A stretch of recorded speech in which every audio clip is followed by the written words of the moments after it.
would be my honor. Thank you. We acknowledge that the city of Kenmore is situated upon the ancestral lands of the Snohomish, Snoqualmie, Sauk Suattle, Duwamish, Stillaguamish, Tulalip, Suquamish, Muckleshoot, and other tribes who are part of the Coast Salish peoples. We recognize and express our deepest respect for their enduring stewardship and profound relationship with this land, which they have cherished and protected since time immemorial. We honor the First Peoples, acknowledge their vibrant cultures, and commit ourselves to learning from their wisdom in our journey to promote justice, equity, and mutual understanding. We pledge to stand alongside these communities in acknowledging past injustices and working towards a future that respects and celebrates the diverse heritage of this land.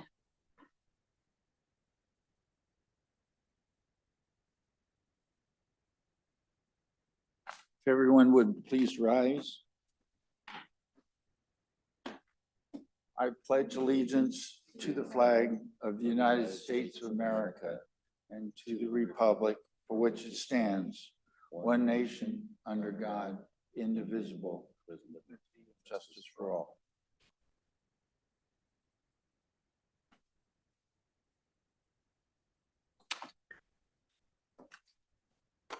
Madam Clerk, do we have anyone on in the cloud tonight? There are no virtual or in-person public comment tonight. Great. And I wasn't mentioning that most of us commissioners are in the cloud anyway. Yes. Just kidding, folks. So we will move on to the next item, which is the consent calendar. Is there any, if there's no objection or discussion? All those in favor, aye. Aye. The consent calendar is approved by unanimous consent. And that brings us to our downtown element. We do have planning commissioner excusal. Just, I don't know if you, do you need to make that on the record? Where Commissioner Dorian is. Oh, yes. Thank you very much. Let's place a excusal for Commissioner Dorian for tonight on the record. Okay, so that is where we're back to the downtown element. Yes. And I see some really eager staff down there. Just can't wait to get a bite of us on this. So go to it. Well, good evening.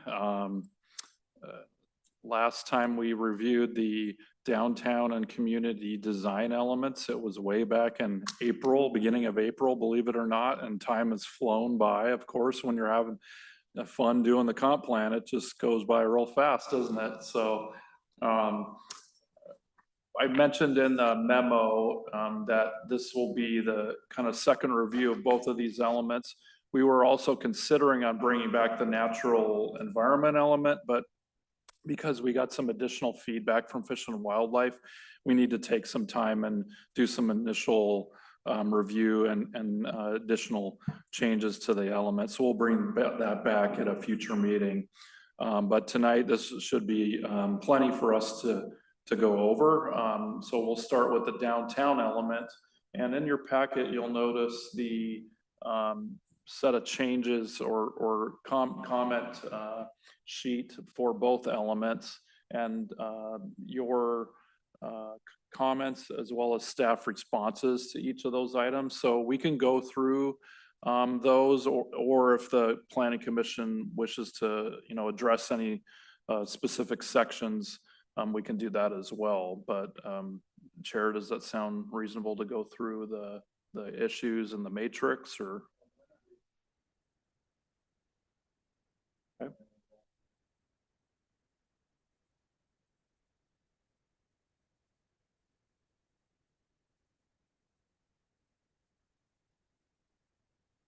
All right. Probably turn on my mic, right, Madam? Good. Okay, so if is there any objections from the Members, having none, we'll just go through the list of comments. So Shannon will put up the element, and I'll just go, if you want to have your comment sheet on the side there, but I'll have the element up on the screen just for going through it. So on the first page, 4B1, in the first bullet, there was a comment from Commissioner Vanderlyn about without the deleted language in the vision statement, it seems like a generic description of Kenmore as a whole, not of the special character of downtown city center. And also it's not consistent with the description below and existing conditions. And so staff responded with that what the vision statement is a broader statement about the community as a whole, while the downtown element is more focused, pedestrian friendly, et cetera. I will note that further down in this list, Commissioner Dorian had a suggested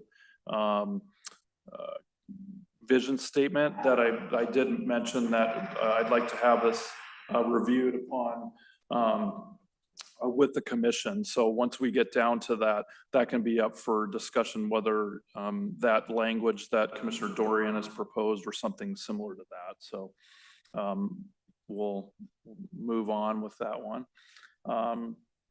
Page 4B4. So scrolling down here a little bit under market area. Is this still true given a decline of brick and mortar auto-oriented retail and a shift to online retail? Competing commercial centers have better transit connection and built infrastructure.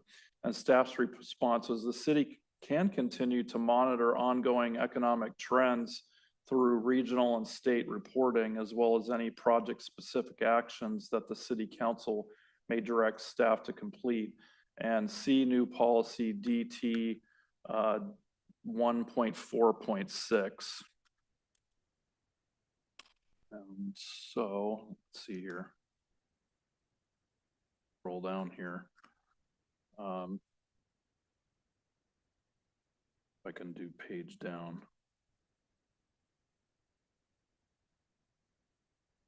That's not very helpful. That's paging down. Boy.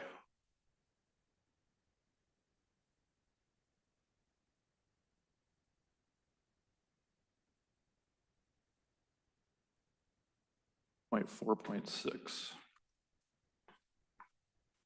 Here we go.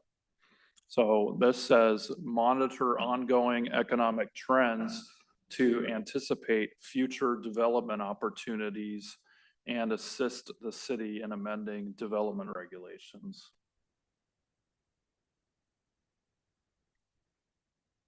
Any comments, questions on that one? Right.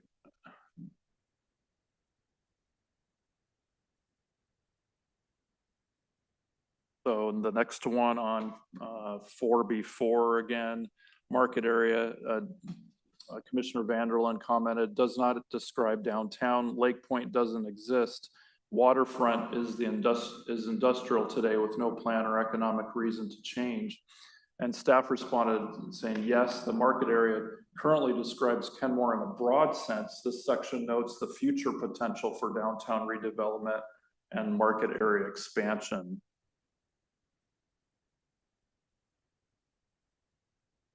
Comments, questions on that one?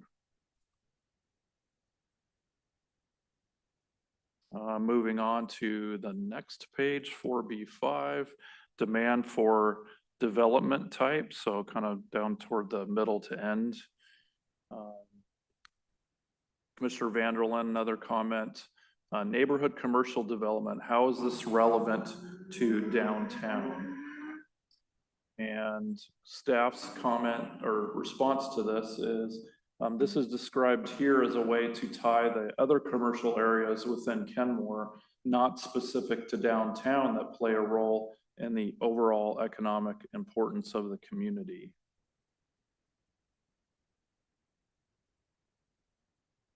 Could you just hold that a second, please? Commissioner Olson. Yeah, I just wanted to agree with staff's response on that. one of the articles that that Commissioner Vanderland shared discussed, VMT and how there have been attempts to reduce VMT and it hasn't been successful where we've increased residential density. An issue I have with that is when we just look at residential density, I'm not surprised we don't decrease VMT. If we have a bunch of people living far away from places they need to go to and they can't walk or bike or get to those things any other way but to drive, of course VMT is going to increase. So a key piece of increasing density is increasing services and commercial availability to locations that don't necessarily require driving. So anyways. And just for the record, VMT stands for vehicle miles traveled. For us acronym planners in the room. So now you're on the third bullet.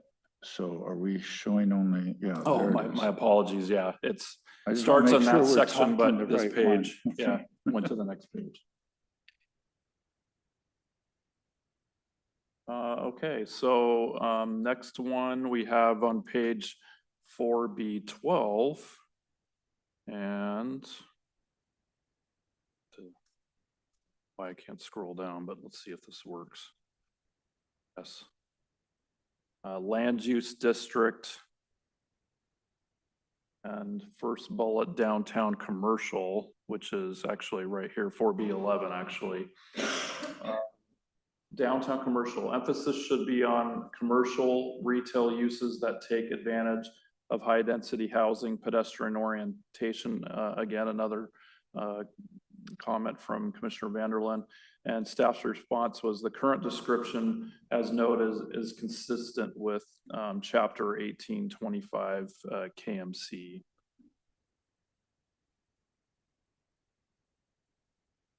Okay, just a second before.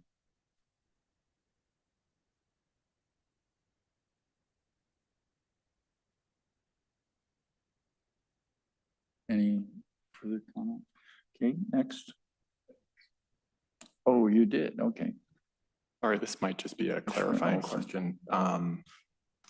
The language that's in line with other parts of the KMC is welcoming community. Is that correct? Or did I miss something? Good. That was the change that we came up with, I believe.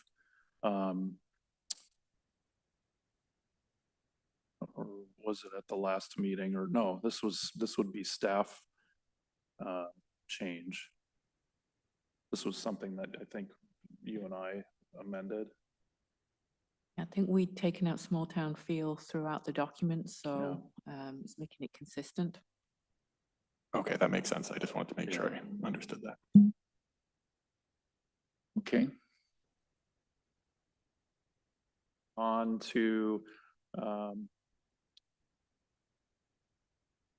4B12 land use district, second bullet, downtown residential, high density and range of housing types. Commissioner Vanderland, staff response, same as previous comment. It's consistent with the KMC. So all these are noted in the KMC, each of these specific zones that are highlighted by the bullets. So that's where those live.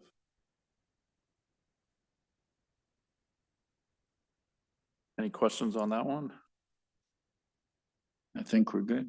Okay. Next one, third bullet, manufactured housing community. Again, Commissioner Vanderland, are mobile home communities higher density than alternatives?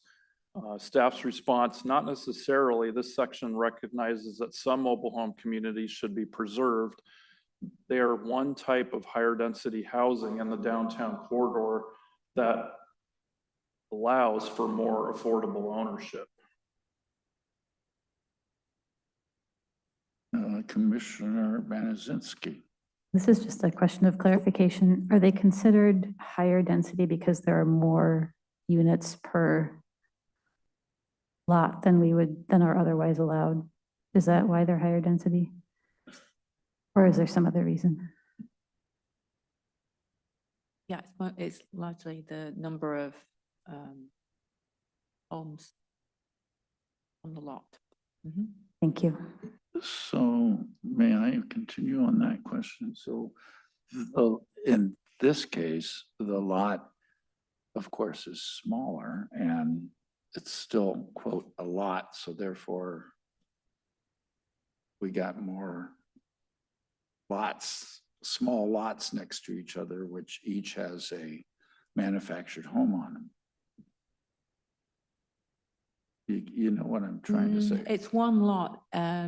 It's not typically how the parks work is it's one lot and you own the home, but not the pad that it's on. Okay, You rent the pad. That's typically how it works. They're not typically separate lots for each home. wait, I just want to make sure. So you're talking about the property as a whole. That's what, when you mean a lot, you mean the property as a whole. Right, the parcel, yes, it's one parcel owned by one owner or multiple owners. And the owners of the home, like I say, typically own the home and rent a pad from the owner of the parcel. There are varying degrees of how many units depending on the individual park or mobile home community. So some may have, like, for instance, 30, another one might have 25. It just kind of depends, but typically they're in they are higher density just by nature because of the number of mobile units that are on that overall lot for the park. Okay, so what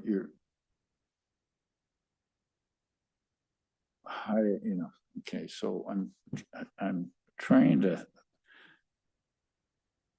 think this through as when folks will read it in our constituents. So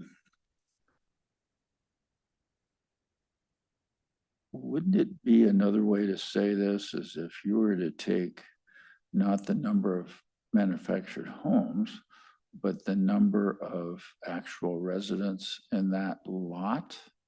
And wouldn't the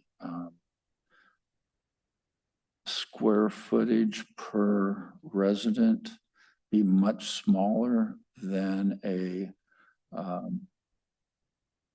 like a single family or maybe a townhouse or something like that? That's where I'm trying to get some definition to the whole density issue that makes sense, that people are going to look at those buildings over there and say those are high density. And I'm just trying to, so that because I know that the manufactured housing is a hot little topic for a variety of reasons. And so I'm just trying to get a little more definition to it in numbers. I'm not sure if there's a question in there, but I'm struggling with figuring out how to respond to that. I'm asking is if we can look at how many residents are there actually in, say, this mobile home park up here, and then we have no way of knowing that. We have no way of knowing how many residents, like you would have no way of really knowing how many people live in an apartment or how many people live in a home. But can we take a census from the last census?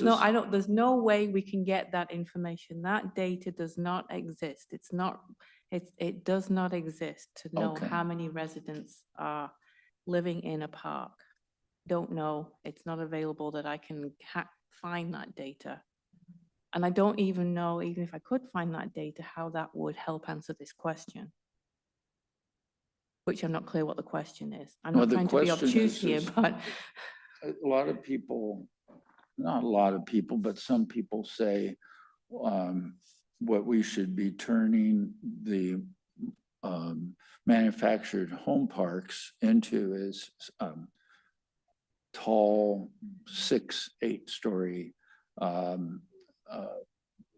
condos or apartments, and we get a little bit of that. And some people say, well, those home the people that own the land, you know, they like it just the way it is. And so we don't, you know, those kinds of, I'm trying to build a different way of looking at why the manufactured home park should remain.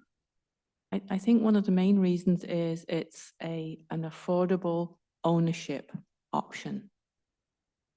Okay, That's the main reason that it exists. okay.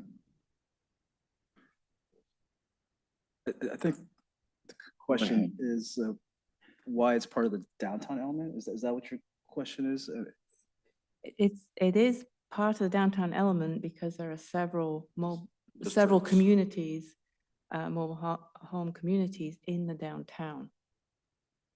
Yeah, so each, in this land use district section of this element, it's basically defining what each of these areas are within the downtown context. So you have commercial area, you have downtown residential area, you have the mobile home communities, which are along 181st.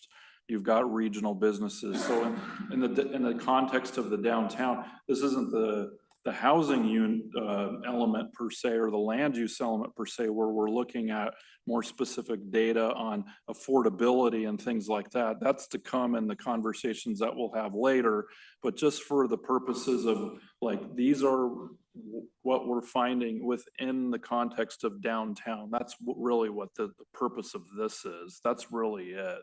And the definitions of these can be found in the Kenmore Municipal Code. So it's really just reiterating based on the downtown context. So hopefully that makes sense. Wilson? Yeah, I would also add the type of housing that a lot of the manufactured housing communities are made up of tends to be multifamily units. So while they might be smaller than a single family house, they are often larger than you would find in an apartment or something along those lines. They tend not to have as many of the setback issues and related features, so they tend to be higher density from that angle, right? So you could see similar unit densities of, say, townhome style development. An 8-story building is going to have more units than single-story manufactured homes.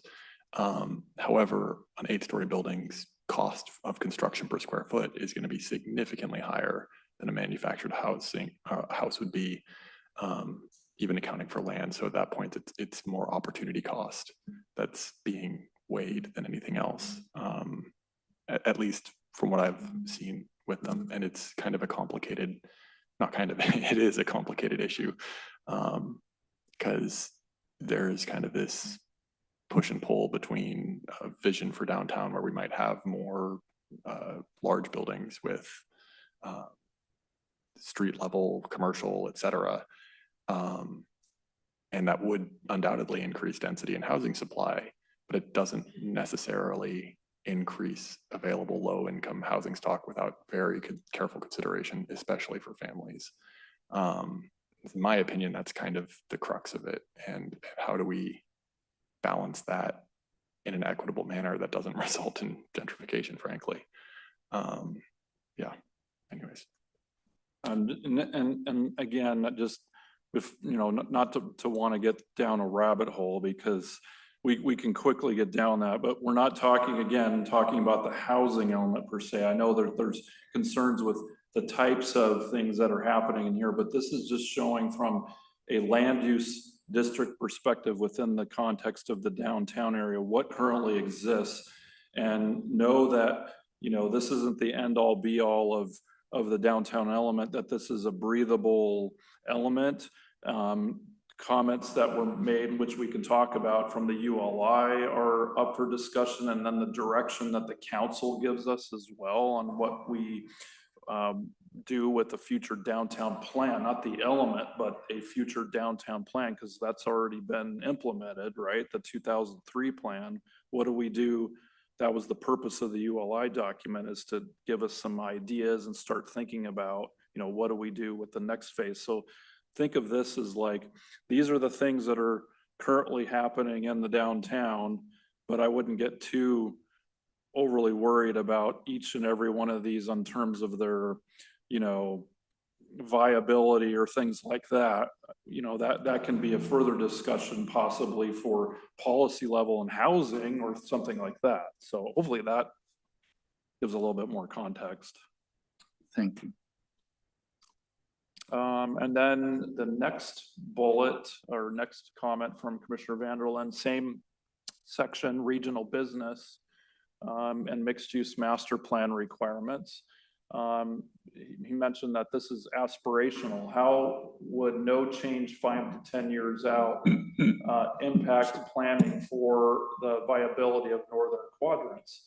And staff's response staff would continue to monitor growth and land use changes in the area and determine if changes in the vision or any policy is necessary. And again, this is an ongoing exercise. This isn't something that we're going to figure out in one shot. This is something that we just have to keep looking out, since it is a 5, 10, 20-year plan.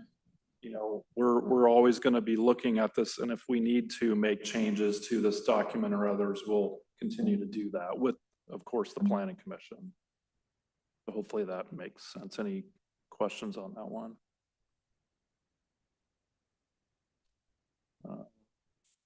4B13, so we're in the next section, strategic civic investment area.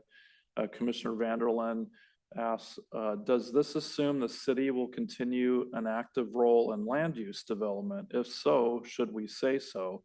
And staff's response is yes, the city will identify investment or partnership opportunities that will align with the city's vision for downtown. And again, this is an ongoing exercise. So depending on what we see in the ULI report or conversations with Planning Commission or conversations with City Council and other meetings, this will be kind of an ongoing discussion and adjustments as we go along, similar to the last response. Any questions on that one? Okay, so moving down to the next major section, downtown Kenmore Countywide Growth Center. And again, just for clarification, so Countywide Growth Center was defined within the downtown Kenmore area. This is not a regional growth center, which is a Puget Sound Regional Council major center, but this is just specific to King County itself. So it's a little bit lower on the rung, but no less important. And we're a candidate city right now. So as that section describes, once we go through this update and King County Planning Council will act in 25-26, then there will be for future discussions on what needs to be done in terms of this section in this center. So, but for now, we're acknowledging what this means. So back to Commissioner Vanderland's comment or question. Approval status will have significant impact on Kenmore downtown development strategy. What assumptions do we make here and now? And city's response or staff's response was the city identified downtown as a CGC, countywide growth center, and it was consistent with the county's goals and policies for a center. For the foreseeable future, we don't anticipate a need to change the current vision. As is the case with other items that I've noted above, staff will continue to monitor this. So this will be an ongoing exercise. Any questions, concerns about the Countywide Growth Center?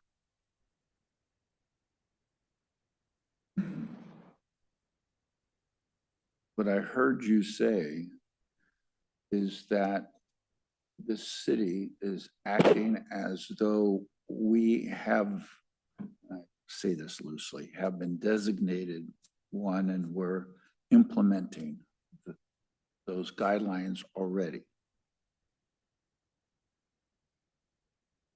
Yeah, so we're a candidate center. Well, I got that.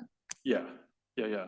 But what you just said is that the difference between a candidate and not, and being granted it the way the city has done the development so far, there would not be any change in, Right, But- that's, Right, that's yeah, that's true. right. So Yep. when you apply, you have to show that there is capacity there for growth and you meet the minimum density. So when we made the application and we drew the boundary around that 4-quadrant area, the way that things are zoned right now and the capacity that we have, we were fine. So that's why we applied. And so we don't think we need to make any changes to density or land use to meet the growth center requirements going forward.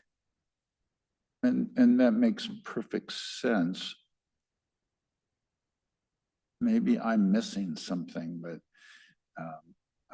or someone can help me out here, is it's not exactly saying that we are, even though we do have to apply for it and all, but our development guidelines have been taking those requirements in consideration. I'm just wondering if we should say that in here, that we're already going down that road, at least until the city council says not to. And I don't mean we should say that, but I mean, what I'm hearing from you all is that we're proceeding down this road. It's not just that we're going to apply for it, but we're Well, implementing.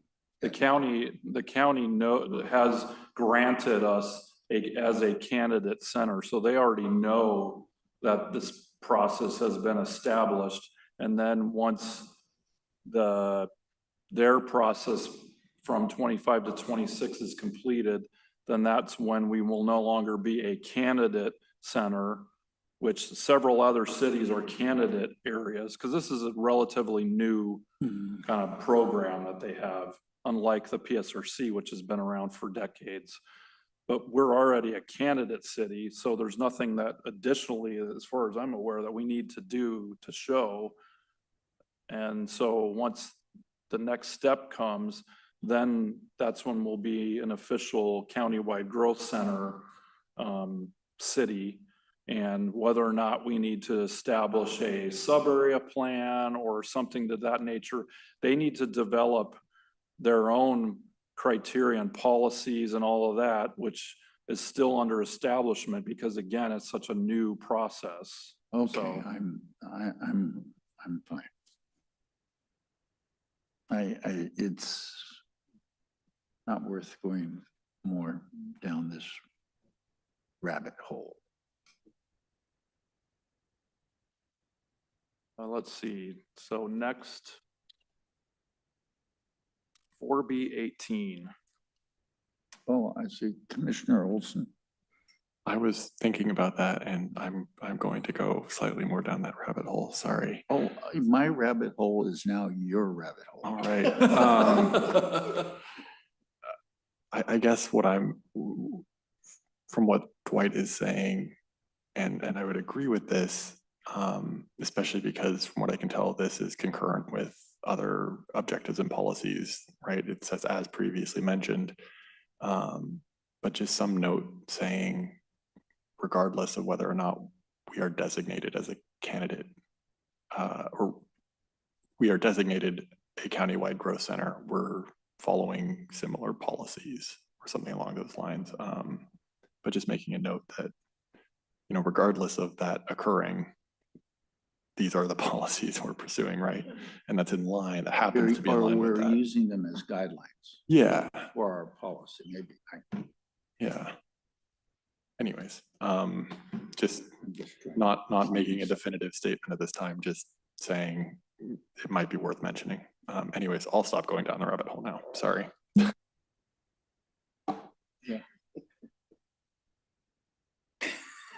Go ahead, So dive in. I see if I can pull everybody out of the rabbit hole. I'm hearing comments. I'm not really hearing any changes. So I think what we've explained is that there was a process, we've applied. King County will establish the process if we need to do more to reach that full designation, and we don't know what that is yet. So the way that it's written to describe just that. They just need us to acknowledge the existence of the countywide growth center or our candidacy for that, so that they can say, okay, Kenmore, you've acknowledged this in your comp plan, and then at a future date, when they have more information for us to comply with later, then that's when we'll start developing more things that we then need to say, okay, this is a, you know, A, B, C, D, E, F, you know, this kind of a thing. So Okay. it's sort of like, in a way, because the county It's a didn't it's a step, it's a placeholder. They It's sort really of put what the it is. cart before the horse in a way, and so they've established this process, but yet they haven't finished all the criteria documents for us to comply with it all. So all the candidate cities are just acknowledging it for now, as Debbie said, a placeholder. So it's not that we're ignoring it, it's just there's not much to go off of right now for us to like talk about, so. And I appreciate that, regardless of which rabbit we send down the hole.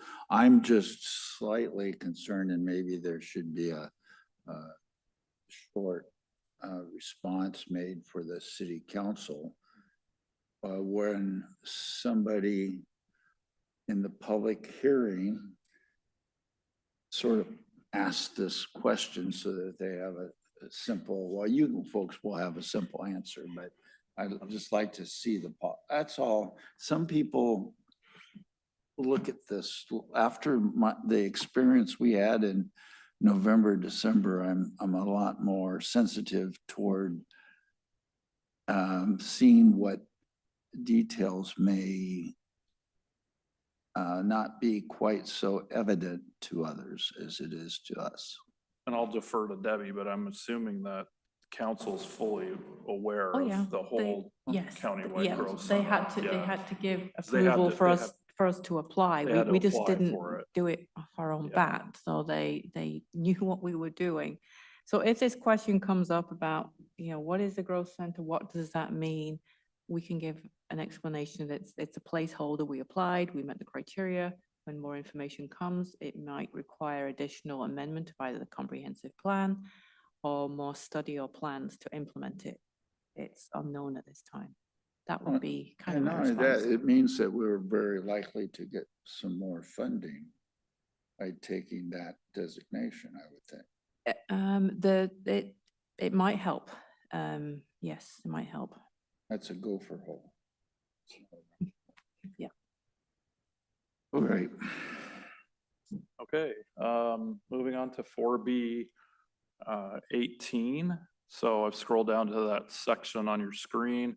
Objective DT 1.4, Commissioner Vanderlyn.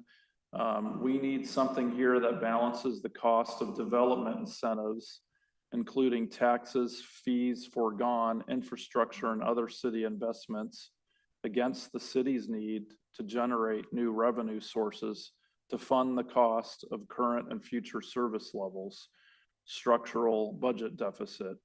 And then I said, noted, C policy DT 1.4.1, which is what I mentioned in his first comment, and that is invest in transportation, service, water, civic, park infrastructure, and facility improvements in portions of the downtown where public investment has the most potential to stimulate private reinvestment and redevelopment. And then we've included where strategically, financially feasible.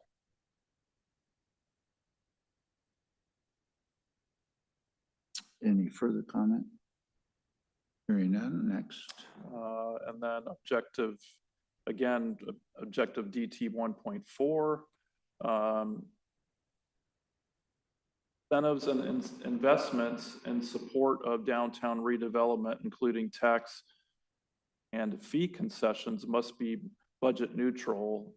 For example, no negative impact on city budget or service levels. And that was again from Commissioner Vanderlyn. And I again said, see that same policy, so that addresses that. And then moving on to 4B22.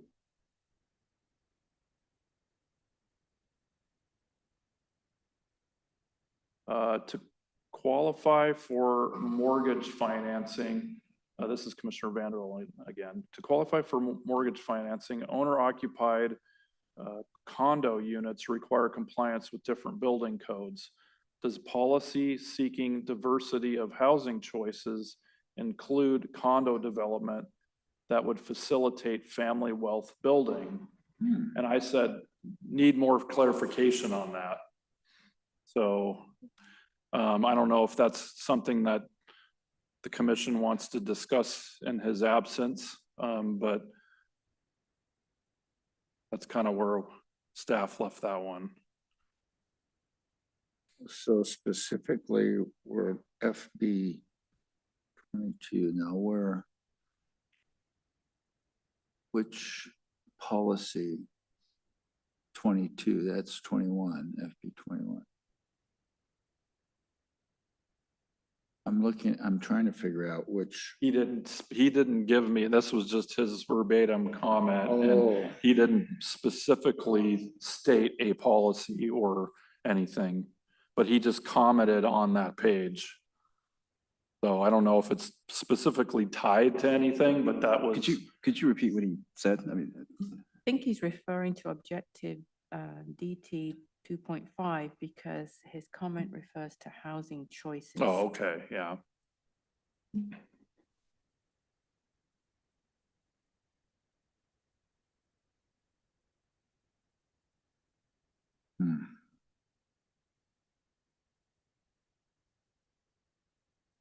Comments, questions on that one from the commission?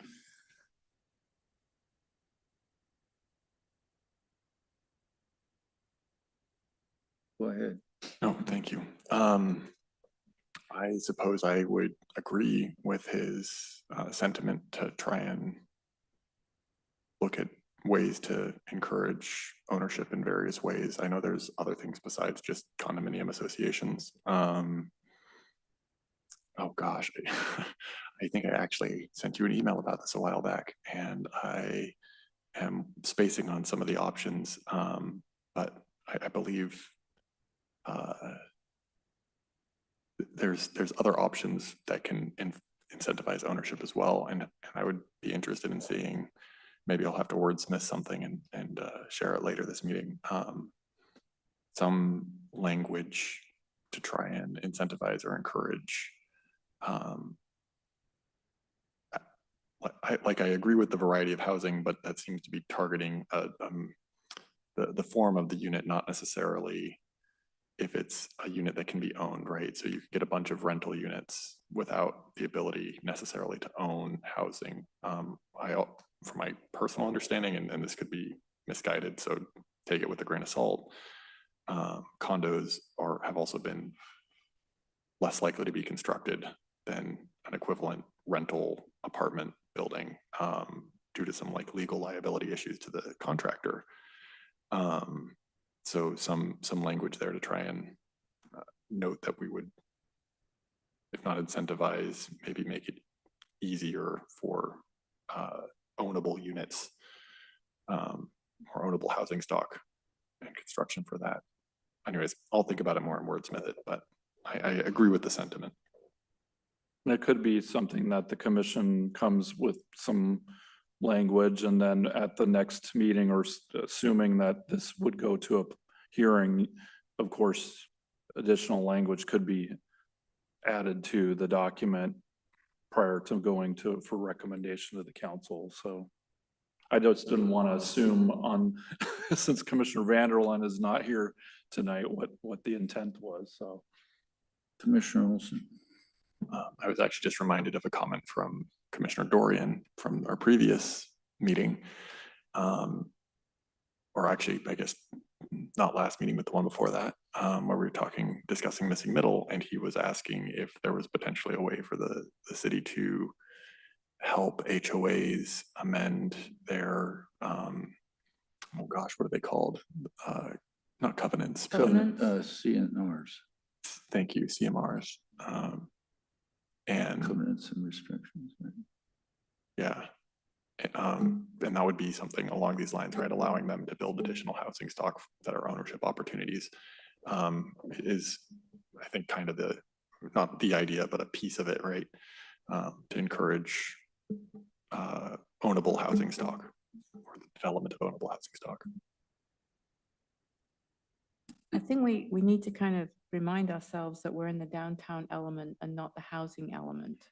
Right, that's what the question I was going to just ask. So, I mean, the objective there is provide a variety of housing choices. So we could say including rental or ownership or something like that to kind of get at what housing choice in terms of ownership. So we could talk about whether it's housing choices, it refers to ownership or type. I mean, maybe that's what I was getting out of Commissioner Vanderland's comment. Just as a thought to try and keep it. I'm not sure. Limit it. Certainly understand Mike's perspective on this, but I too kind of wonder if this is more of a housing element than a downtown, because this is more the type of housing. And we filled up the last rabbit hole, so I don't know if we want to dig a new one. I just would think that other than what's written here, which is more land use and zoning maybe, and then this is housing structure, meaning how housing would be implemented within the downtown, which is a separate element, right? Yeah, I'm like similar to my last comment where this is more of a broader brush, so to speak, for the downtown element. We're just saying, generally speaking, provide a variety of housing without getting into the nuances of mortgage and type and all that kind of stuff. That's a conversation that can be, more dealt with in the housing element. So we'll miss the middle somewhere, Right. So, okay. Next, unless there's more, no more comment. All right, so we'll jump back to the top here since we're done with Commissioner Vanderland had quite a few there and we got through his. So we're moving on to Commissioner Dorian's, and this gets back to the vision statement again. So his comment was the vision statement doesn't feel cohesive or even specific to downtown.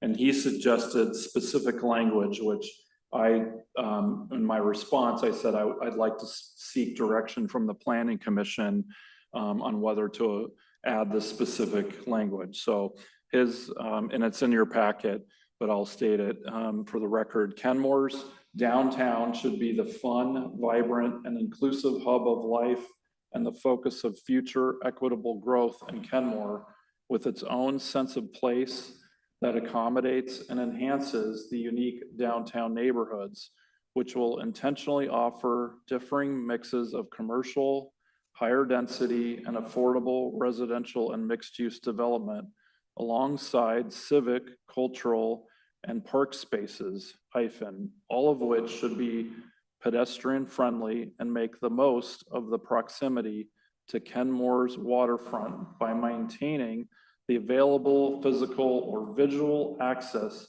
to the Lake Washington and Sammamish River. That's a mouthful, but that was his specific language. He must have done that. So assuming you have the comments there, or I can switch documents here and scroll down and then you can just read it right on your screen because that may be a little easier. Most of us are looking at. There you go. At that document. There you go. So this would, you take that meaning that to replace the current vision statement with. That's his suggestion. So that's where I'm seeking guidance from the Planning Commission And he's aware of us doing that. So if you look at the first page of the downtown element, there is a reference to the vision statement in the introductory paragraph, There we go. which will kind of help you see how the vision statement relates to downtown. And Commissioner Dorian is kind of thinking we can either expand on it, the vision statement, or we can put, I guess the downtown element has its own kind of more focused vision statement. So I think it could be done one of two ways. I think that first paragraph is sort of necessary. Which paragraph, the one that exists or his? Introduction paragraph, because that kind of says what we're up against and where we're going in general. Well, no, yeah, the introduction, yes, but he's specifically stating The the vision statement itself. Does this need to have further expansion than what's currently on the screen? That Yeah, kind of basic vision, because in his words, he said it's doesn't feel cohesive or specific to downtown, so his language is a lot more specific. Could you put his language back on the screen if you don't mind? Just thinking.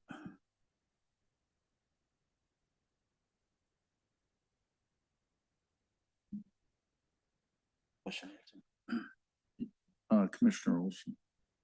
More a comment, I guess, to the rest of the commission. I personally like a lot of the statements that Commissioner Dorian is proposing here.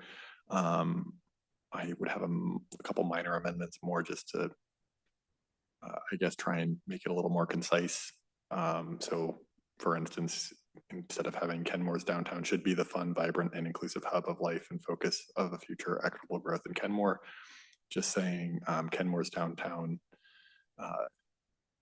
is as a fun, vibrant, and inclusive hub, right? So getting rid of the should and just saying, that's our goal. If that makes sense. And then as far as the rest of it, I might have a little bit more wordsmithing as I go through here, but overall, I like the statement.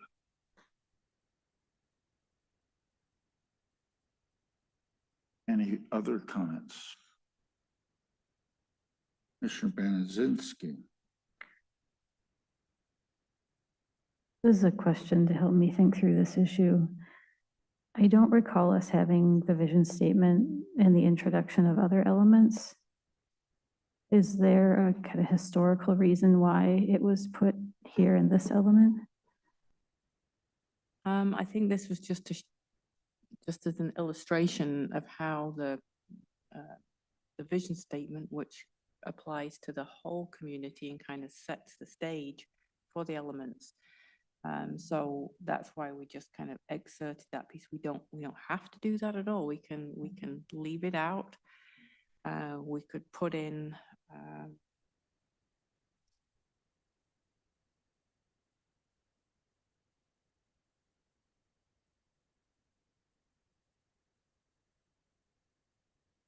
so I think you're right, for consistency, we don't have sort of an overarching vision of land use or housing or parks or anything else, because the vision statement is the vision. And then these chapters kind of get to the next level down for implementation. But just including it here was just sort of to see a reference. So it's you can take it or leave it or add to it.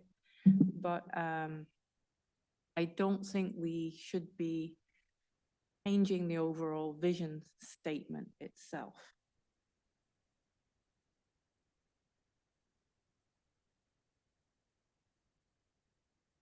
I like it the way it is. It summarizes, verbose, summarizes what this element is about. So I prefer to keep it this way. So you're in favor or? Of this introduction, the way it is already, as opposed to Commissioner Dorian's statement, which is, in my opinion, a little verbose. Commissioner Benazinski. I understand why Commissioner Dorian was suggesting something different, because I do feel like what he crafted feels much more related to downtown and the element. And at the same time, given that the vision statement was its own project that we do not want to change right here in this sub-project, and given that the other elements don't have the vision statement before them, I'm wondering about simply striking it and going with the introduction as it is on lines 6 through 11. Would we lose anything if we did that?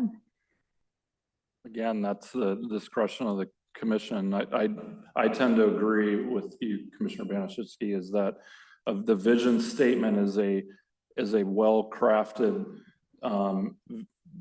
visioning exercise with the community. So that's the foundation, really, of the community and the comprehensive plan. And so to tinker with that, I would not recommend that, but I think that is the other option, is if you want consistency with all the other documents, removing it is an option rather than keeping it here. Or I guess for clarification on Commissioner Caudry's suggestion of keeping it, so there's keeping it in the sense of as it was, or keeping it as it's modified by staff that's on the screen, or Commissioner Dorian's, or strike altogether. So I guess those are the four options. Don't want to really muddy it too much. Yeah, I see the tinkering is more of a tune-up that you've done here versus Commissioner Dorian's is more of a rewrite. Extensive, yeah. Commissioner Olson. Yeah, I'm looking through it, and I think the first part of Commissioner Dorian's statement is fairly similar to what we have here. And I think the thing that I was identifying, and based off of the background knowledge, I'm not sure if this would be in the vision statement or somewhere else, but some key language that I liked here is the intentionally offer differing mixes of commercial, higher density, and affordable residential and mixed use development alongside the civic, cultural, and park spaces, which is already in this existing vision statement. And I think what I like about that is the intentional mix of land uses, building heights, sizes, densities, et cetera, trying to kind of create a unique place. So once again, I'm not helping. This is more just a comment than anything else, but perhaps including that intentional, that intent to offer those differing mixes of land uses somewhere else as kind of an overarching theme seems useful to me, because I'm not necessarily seeing that.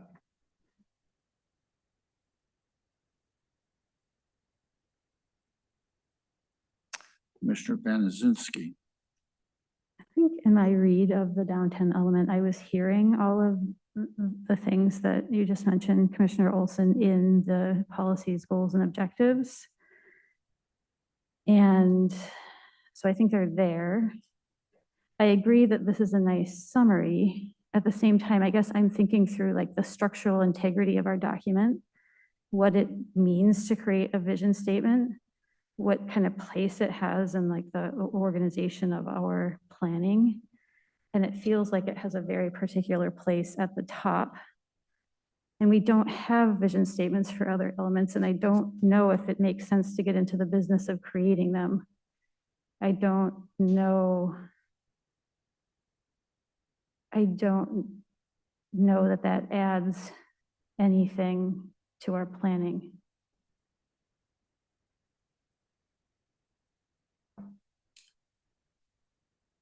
Yes, I still remain in favor of just taking that out of the introduction and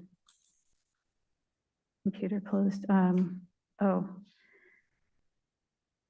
I can only see the table twice now, once on my screen and once on the shared screen, but in the actual element, the introduction was lines 6 through 11, yeah, and then striking lines 12 through 16 for consistency with the other elements would be my proposal. Any further comments? So Unless I hear I'll say a concrete idea or a motion related to putting this somewhere, I think we've discussed it. So we will move on. Hearing no motion. So we're just Moving on. keeping it as Is, is. yes. Got it. Okay, perfect. We might, and I will, and I will also, we'll all talk to Commissioner Dorian and make sure he knows that he can bring Okay. it back up. Moving on to the next comment from Commissioner Dorian. But he states, I think we need to explain the waterfront access piece in general, as several maps show no public access to waterfront in downtown. Launches that are beyond the south and east borders of the countywide growth center, for example. One existing quadrant has neither physical nor visual access to water, and expansion areas also would not. I feel like maybe that is a legacy from an overall vision for Kenmore that included downtown, ? Waterfront is important for some downtown areas, but not all. We're investing outside of downtown and sometimes well outside, for example, Log Boom, for waterfront access and views. So although waterfront access is key to Kenmore, I don't know what it defines all of downtown. So, and then staff, my only comment was, if a downtown specific vision statement was considered, would this be addressed? So I guess this is another one of those that is kind of up for discussion with the commission. So I didn't really know where to go with this one. Commissioner Benazinski. I feel like it would be addressed with the vision that he wrote. And I also feel it would be addressed if we simply struck the vision statement from the beginning of this element. I feel like having it there is actually creating some confusion for us.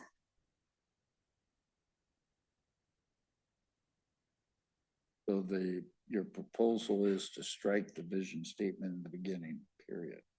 Yes. Is that right? That's right, yeah. Yes, that's right. I'm not hearing consensus, though. I'm hearing different people like it and different people like it how it is. So I don't know that we're ready for a motion, but I'll keep arguing about it. Commissioner Olson. I think I was reading something and missed a statement earlier about the vision statement.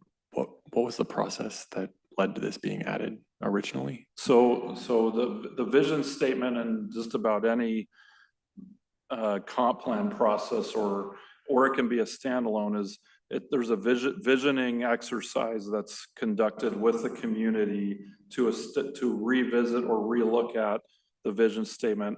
I'll have to again defer to Debbie on when that process was done, because that was before my time, prior. And that is kind of the first step with the community to establish a broad vision statement that sets the tone for this 20-year vision, right? And the comp plan. Then you have that as a foundation, and then you work on each and every one of these elements.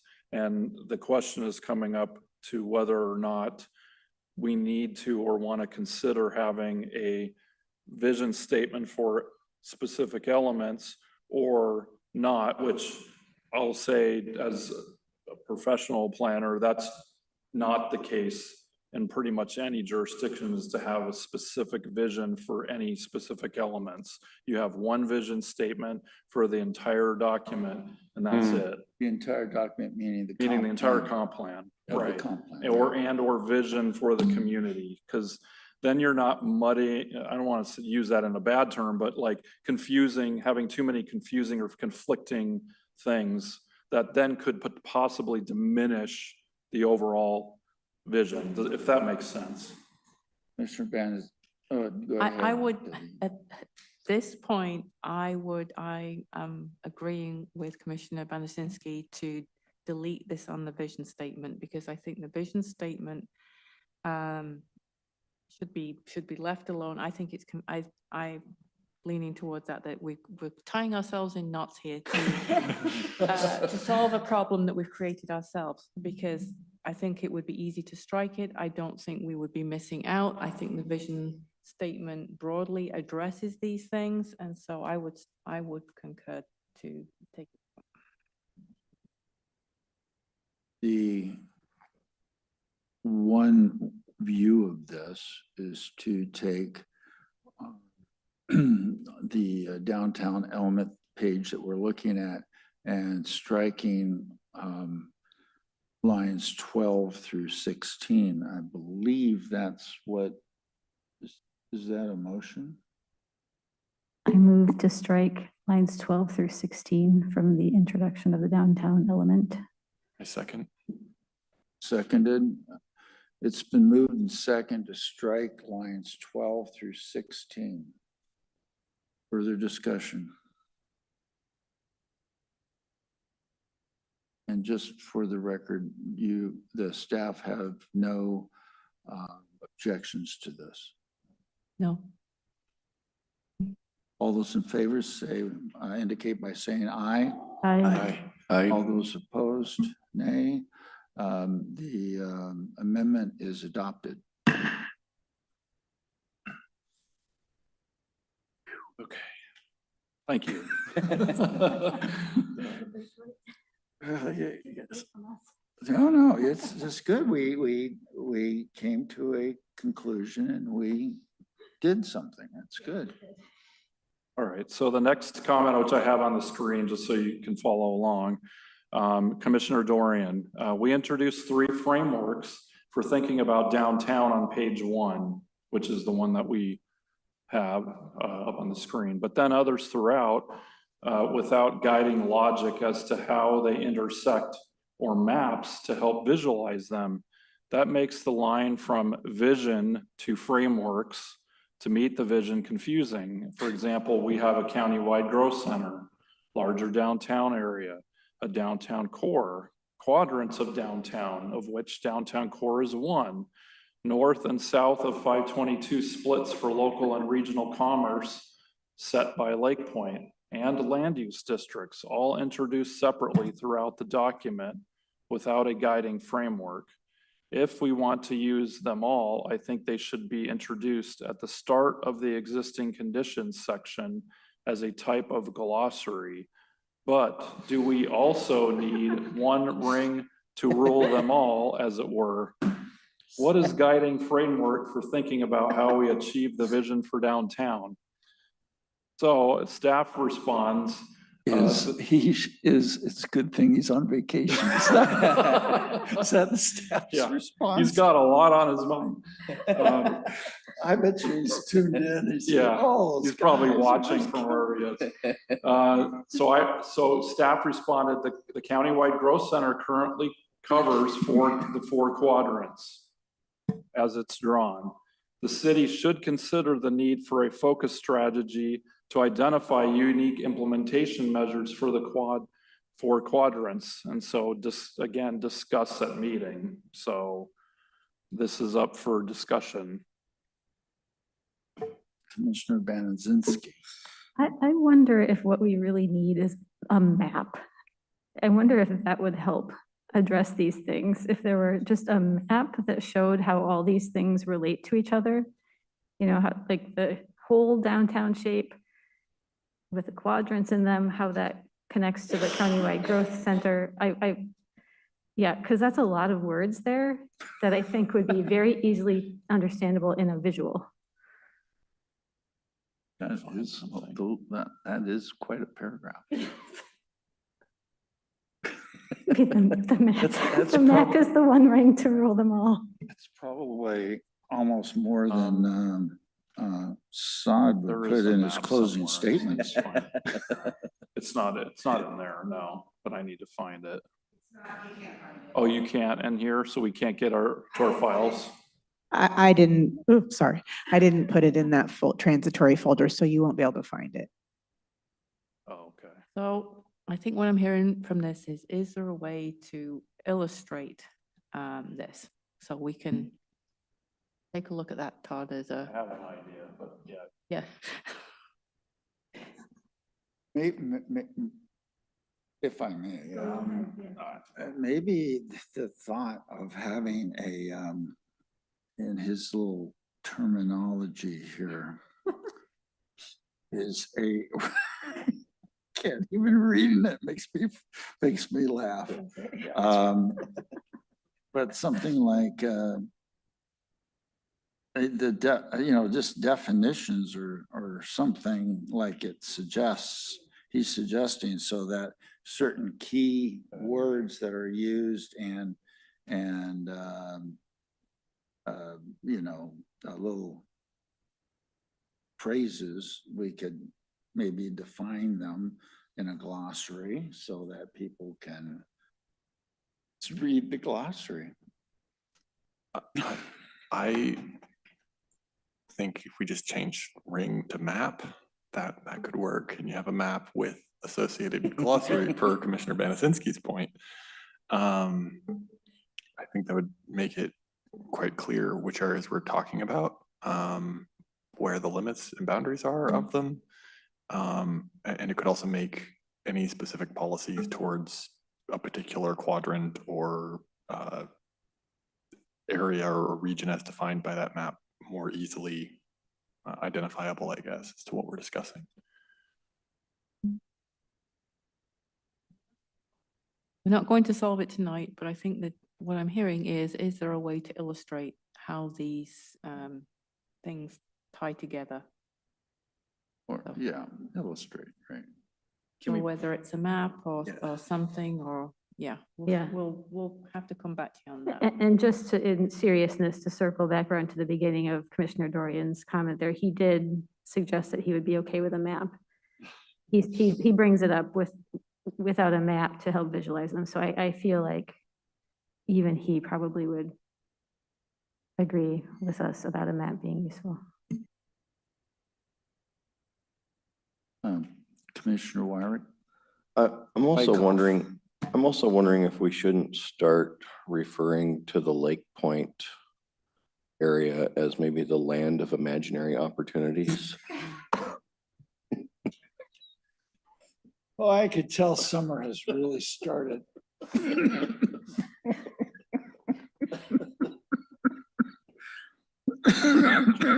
Okay.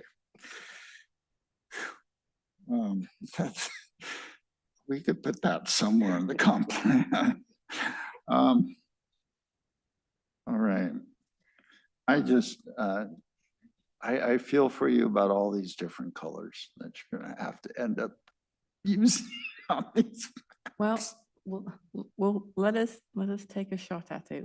We have a GIS person on staff too, so we'll go from there. Shannon's calling him up right now, so go, look what's coming your way. The GIS person, they're getting shuffled this, So I think that's where we're at, and you got the gist from us. And we're gonna go on page 3.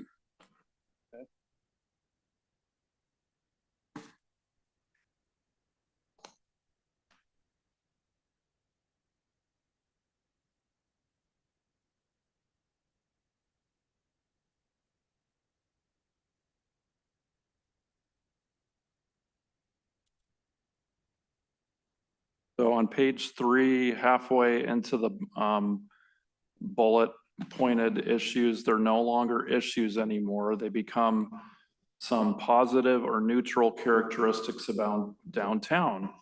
Would suggest changing this into either an issues or an opportunities list or a full Scott analysis. And I said, these have been updated based on current conditions. So if I go to page 3,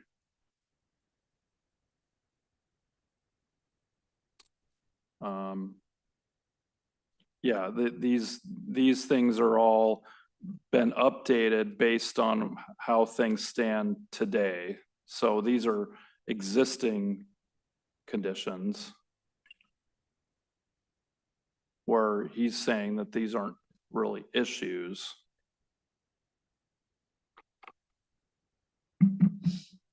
So I don't, kind of at a loss, but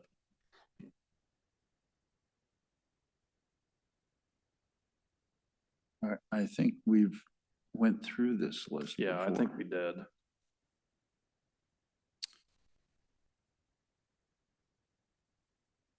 And next comment on page 5. Let's make sure there's Oh, no sorry about comments that. on. Yeah. Yeah, we're good. Let's Okay. move on. On page 5, personally, really don't like framing up all the development downtown as being a function of how it relates to Lake Point. I feel like that is reductive, giving our broader plans for downtown and also put a lot of eggs in the Lake Point basket. Leaving Lake Point as one of the long-term opportunities in that section should suffice. And my comment was see modified opportunities for development Lake Point section. So that's this here, and I removed some language and just kept it. Instead of having the comment about can be considered in terms of the relationship and types of uses which are supportable, of just saying this is Lake Point. So we're by removing that language. Commissioner Olson. Yeah, I was reading this segment and first off, I agree with Commissioner Dorian's point. As well as I think Commissioner, oh gosh, Derek, I'm forgetting your last name, Wyckoff. That in. Yeah. And the point about Lake Point, focusing on it as kind of this in relation to the downtown, I would be curious if emphasizing connections to the Burke-Gilman Trail might make more sense, given that's an existing feature that has poor permeability across 522 currently, and improving that would be beneficial. And so that's kind of an opportunity for development, an opportunity to try and improve permeability across 522 for better access between or better access from the trail to the downtown and vice versa. I think we discussed this elsewhere, but We'd be open to suggested language either now or we could receive that at the next meeting. So whatever the commission would prefer.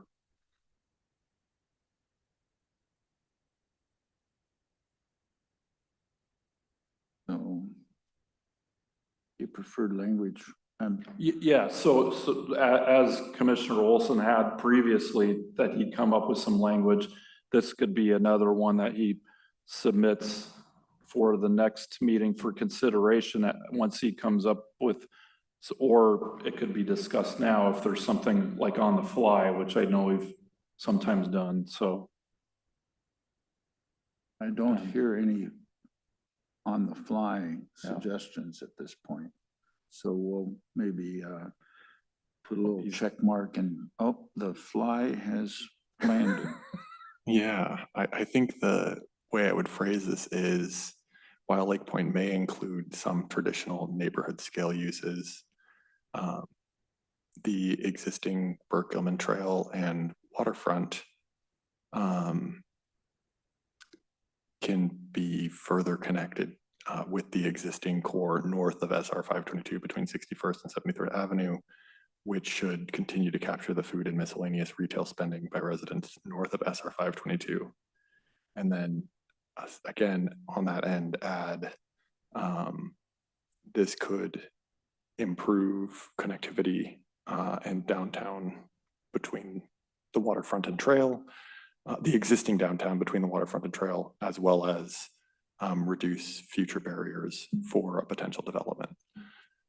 That's a lot of language. I think I'll write it down, but that's kind of my thought, is something along those lines, trying to kind of not necessarily shift away from Lake Point, but shift towards what we currently have and how Lake Point could fit into that in the future. Okay. So it sounds as though we actually need to see that written up and brought back to us. Would you I would didn't people, write. commission? I didn't write I it couldn't down, write yeah. down, couldn't write that fast, to be honest. But it looks like you're in that section about that describes Lake Point, and you're just kind of expanding on, It's line 23. yeah, line 23, somewhere in there. Okay. Yeah, exactly. Just kind of trying to expand away from Lake Point, right? Because we're saying, well, Lake Point may include these things in the future, but we're still focused on the existing downtown core north of 522.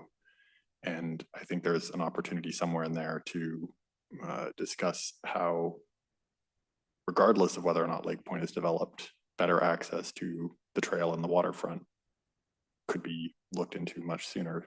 And it would also be in line with the future Lake Point development. That being said, I can write up language and bring it to the next meeting. I'll probably just listen to the recording and modify what I just said. So. And then I'll do the same. I'll just add a color and then A we'll, blue one, yep. because the rest of this. The that blues we've will agreed- turn to yellow and we'll have blue and I'll mark from this date. Yeah, The similar to what new, we've done the before. new blue, Mhm. otherwise we just leave it as.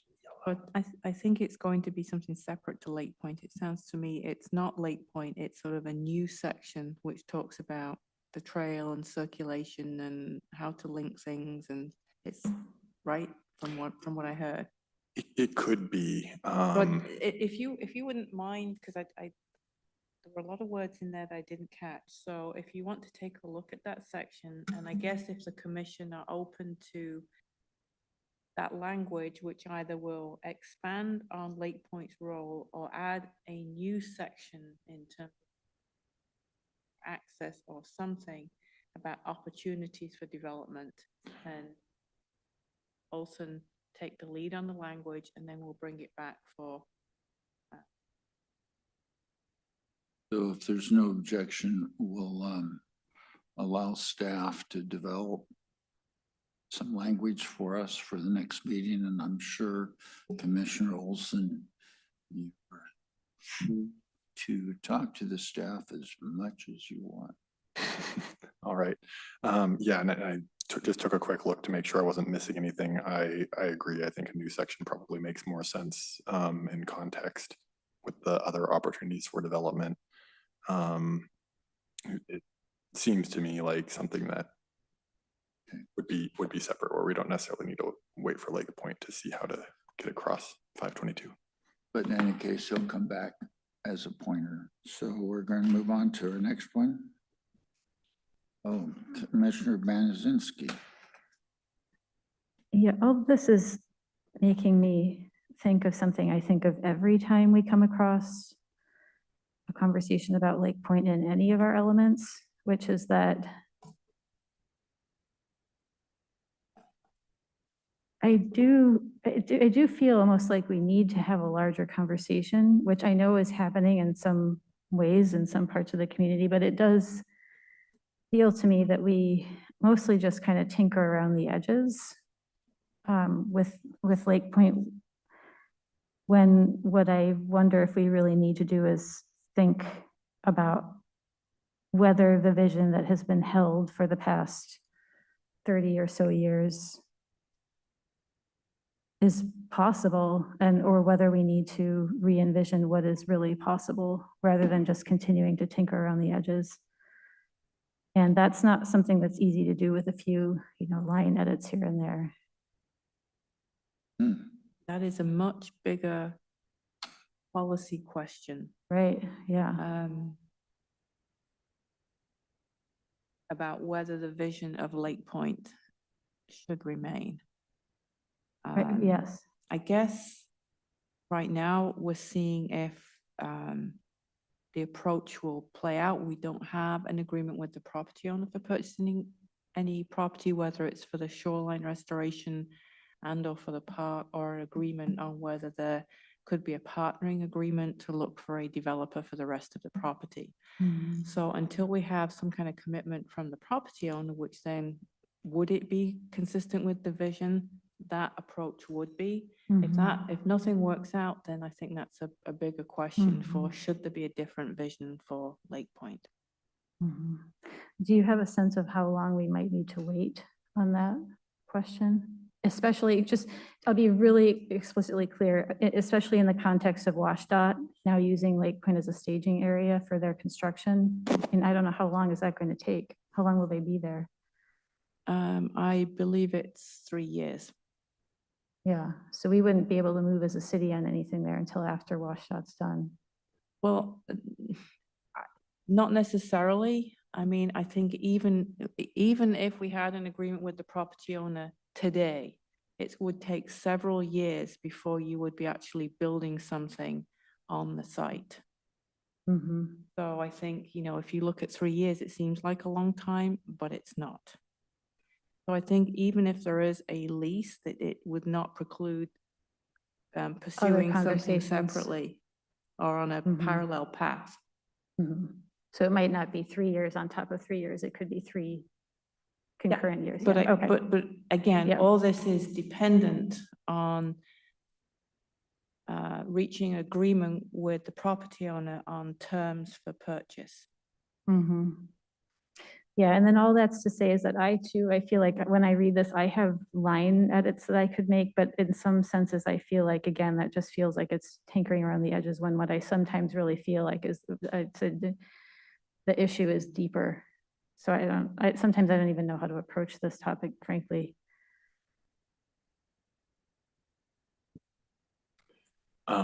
To Commissioner Banasinski's point, I mean, this is tinkering around the edges, I suppose, as opposed to a full discussion around the site.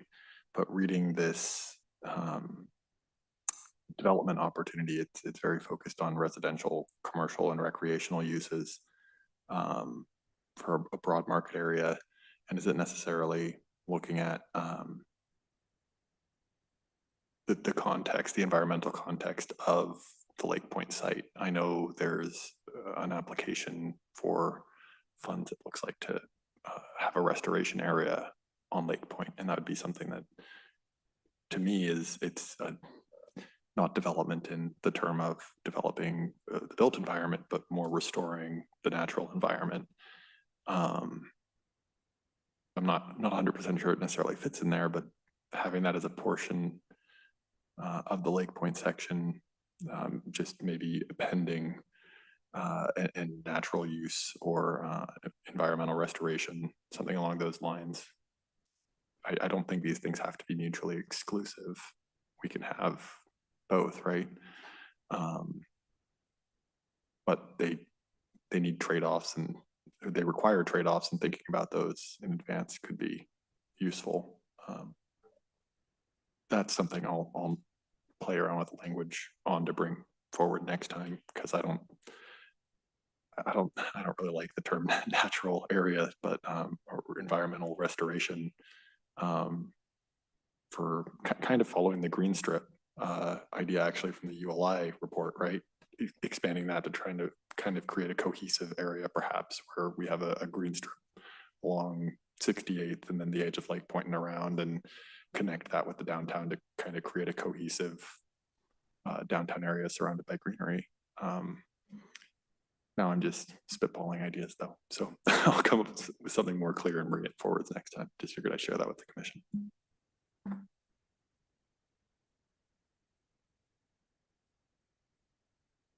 Well, with all that, I think there's staff may come up with some additional suggested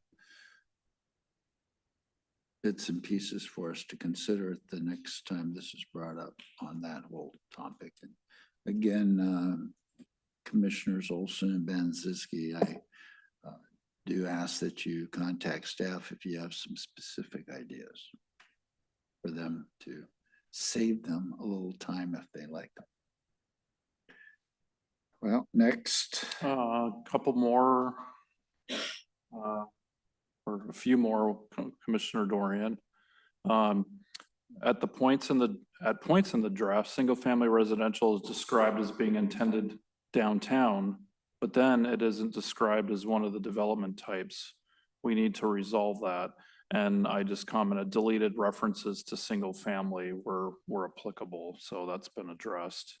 And then on page 10, which I've put up on the screen there, The inclusion of existing downtown plans reads oddly to me. As this draft adds to and amends them, it is not including them for historical record. I find them confusing with the later goals section. Therefore, I would suggest not listing them here, but instead subsuming the ones we want to keep into the element goals. And staff responded, the downtown plan as currently written provides broadly guiding principles that are still relevant today. These may be updated once we decide to develop a new downtown plan in the future. Comments, feedback? If there's no further comments, we'll move on. On the downtown strategies on page 11 and beyond need some support for navigating through them. For example, with that unifying framework described in point 3 above, they don't represent a unifying framework in themselves, in my opinion, at least in the current context. They may have represented that in the past, and the same comment applies since this is a, it's written with current conditions. There may be, there will be some updates once we develop a new downtown plan.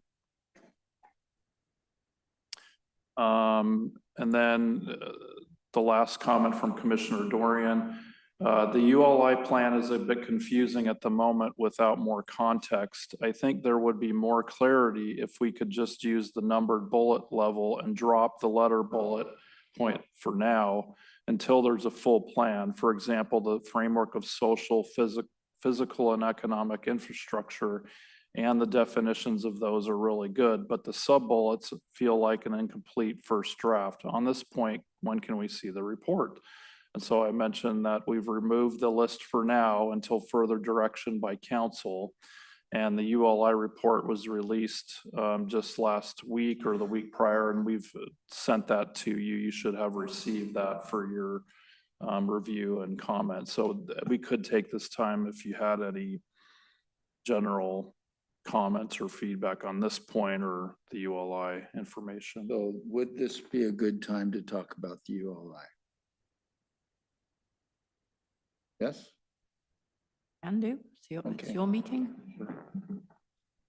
On the ULI, are there any comments if taking a look at that?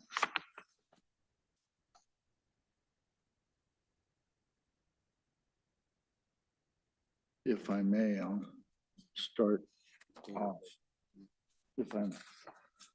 So what,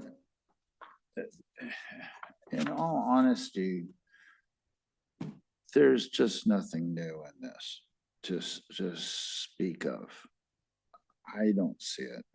I mean, there's a lot of nice language in here. Language that I'm sure if we looked at other downtown reports, we would find it in theirs too.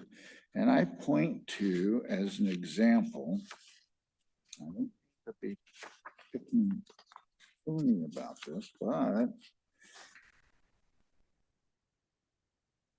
I'll find it here in just a second. Well, looking at their work here. No,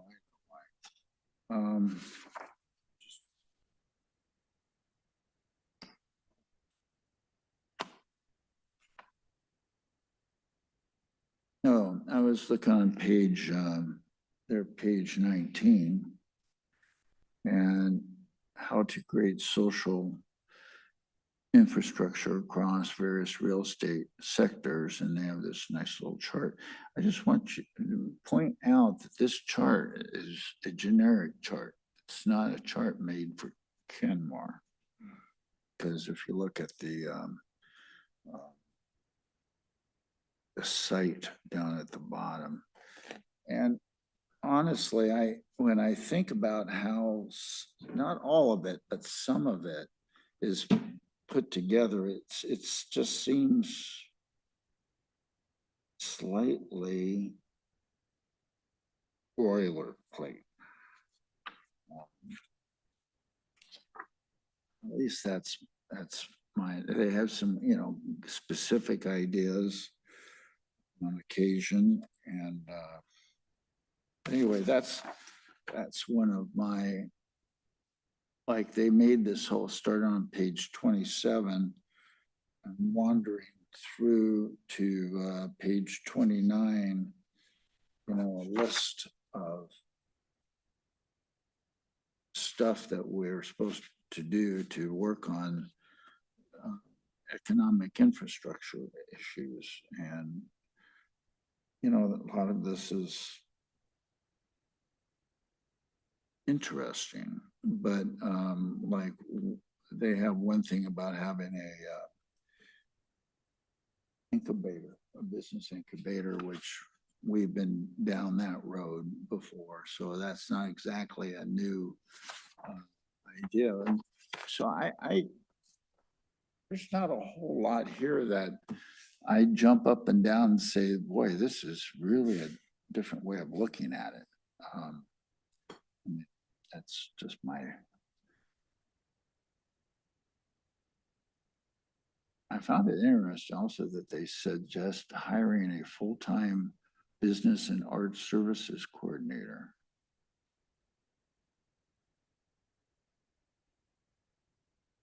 Oh, we had someone like that, we have a social service. We have a housing and human services manager. Right. We have a recreation supervisor, might not be a title, but.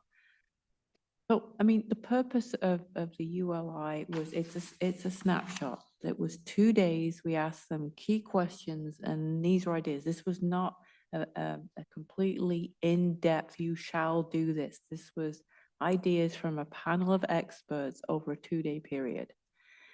So in terms of an implementation measure, I think this is a tool that when we do develop, whether it's a first phase of a downtown plan and wherever that focus might be, whether it's on the same focus that ULI were looking at, that core downtown area or somewhere else, this would just be more of a reference document as we develop more of a detailed plan. So I look at this as a tool only. I don't look at it as this is the iteration of the downtown plan.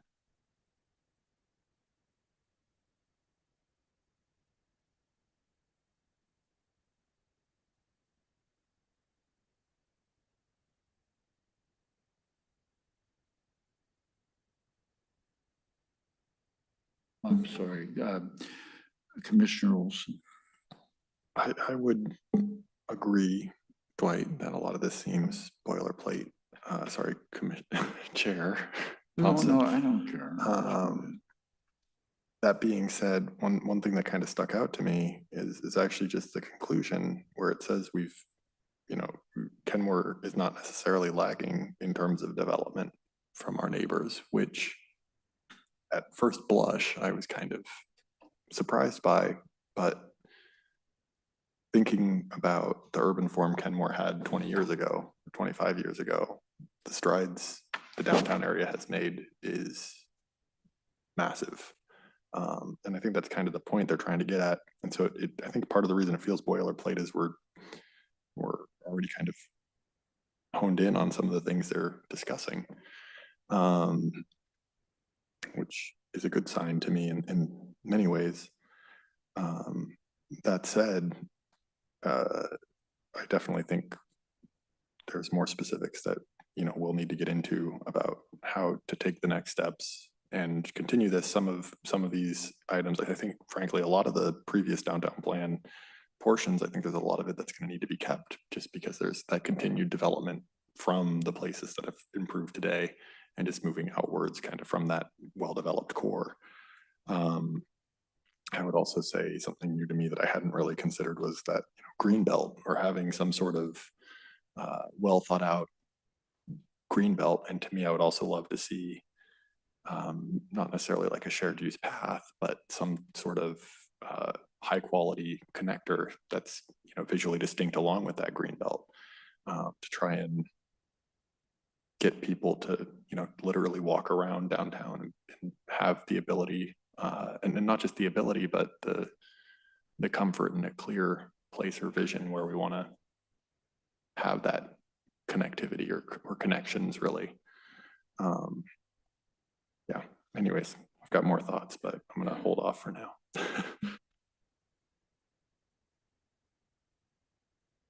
Commissioner Banazinski.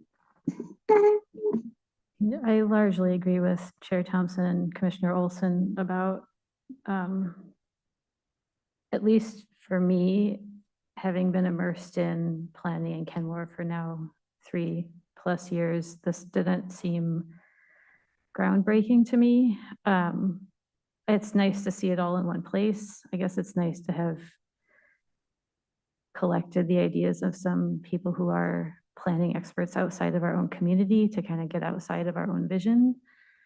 I'm glad to hear that it's just considered a tool and one tool. I think that it really could benefit from having an environmental lens applied to it.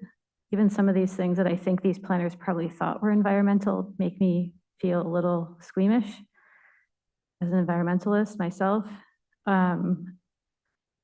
And I've been thinking a lot about the kind of problem of small parcels that we talk about a lot in the northwest quadrant. And I do see how that is an impediment to development under the current, how most developers prefer to approach things, how financing works, things like that.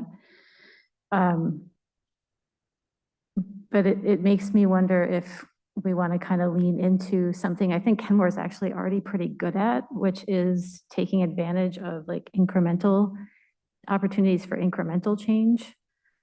And I think you can probably do both.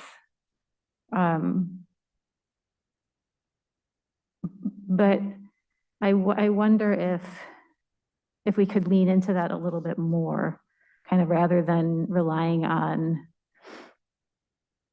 a longer term, like larger plan about a whole big area developing that we don't have any control over really. Instead, like letting smaller pieces of that develop in a more kind of organic way as it will, kind of in the strong terms, strong towns kind of incremental change approach, which again, like I think Kenmore is pretty good about doing that. I see that entirely like on our projects on 73rd, just trying out different things to see what will work and then iterating on those and abandoning the things that we decide we don't want to go forward with and embracing the things we do.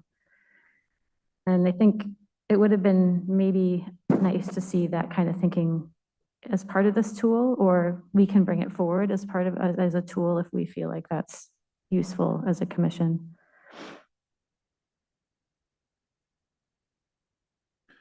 Commissioner Olson. All right, thank you.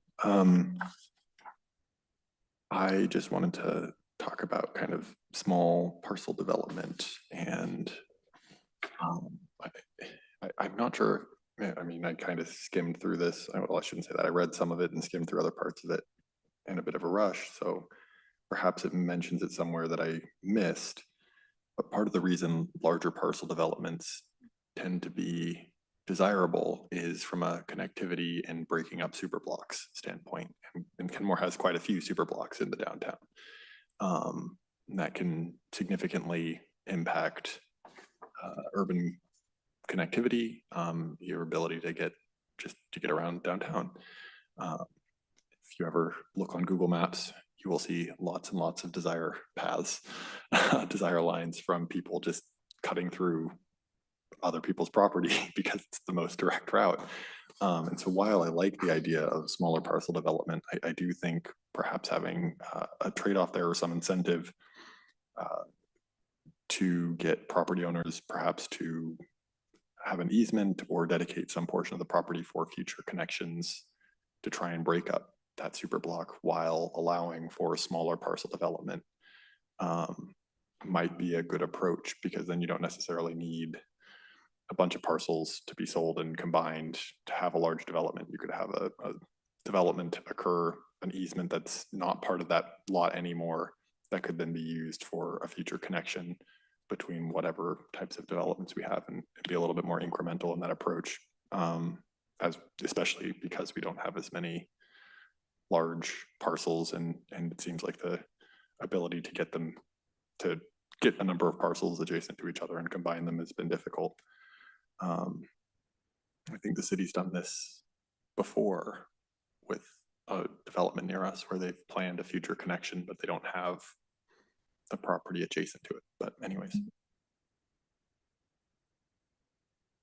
So again, I would say that as with, you know, it's good to hear your comments on the report itself, but as it relates to the downtown element, again, I think it's recognizing that we had this done and they provided some ideas, but truly the implementation piece would be figuring out whether it's a new downtown plan or looking at a phased approach to creating strategies for downtown plan, whatever we call it, a marketing plan, a business plan, or whatever we call it, would be an implementation phase.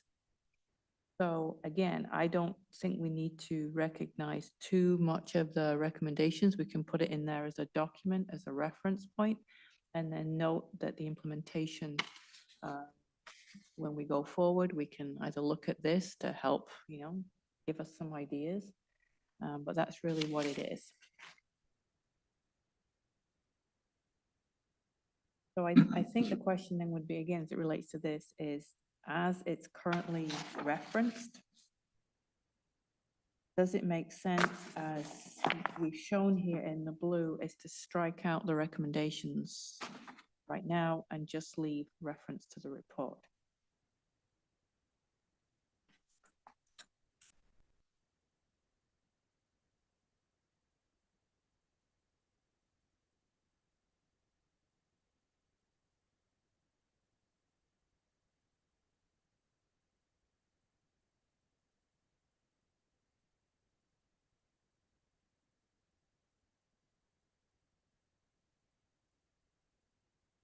That's this page. Okay, so the suggestion is whether we keep what we have here or make a change. Is that where we're at finally? Is that what I heard? Yeah, so on the screen at 4B4, starting on 4B14 under key recommendations and adoption of a new downtown plan. We're requesting whether or not the commission wants to just keep the section in yellow, delete the remainder that's in blue, which was now deleted because that's a recommendation from Commissioner Dorian. Because it's, and as Debbie mentioned, this is a guiding document. It doesn't necessarily have to be specifically placed in this downtown element. It's just referenced at the end of the document as a tool reference.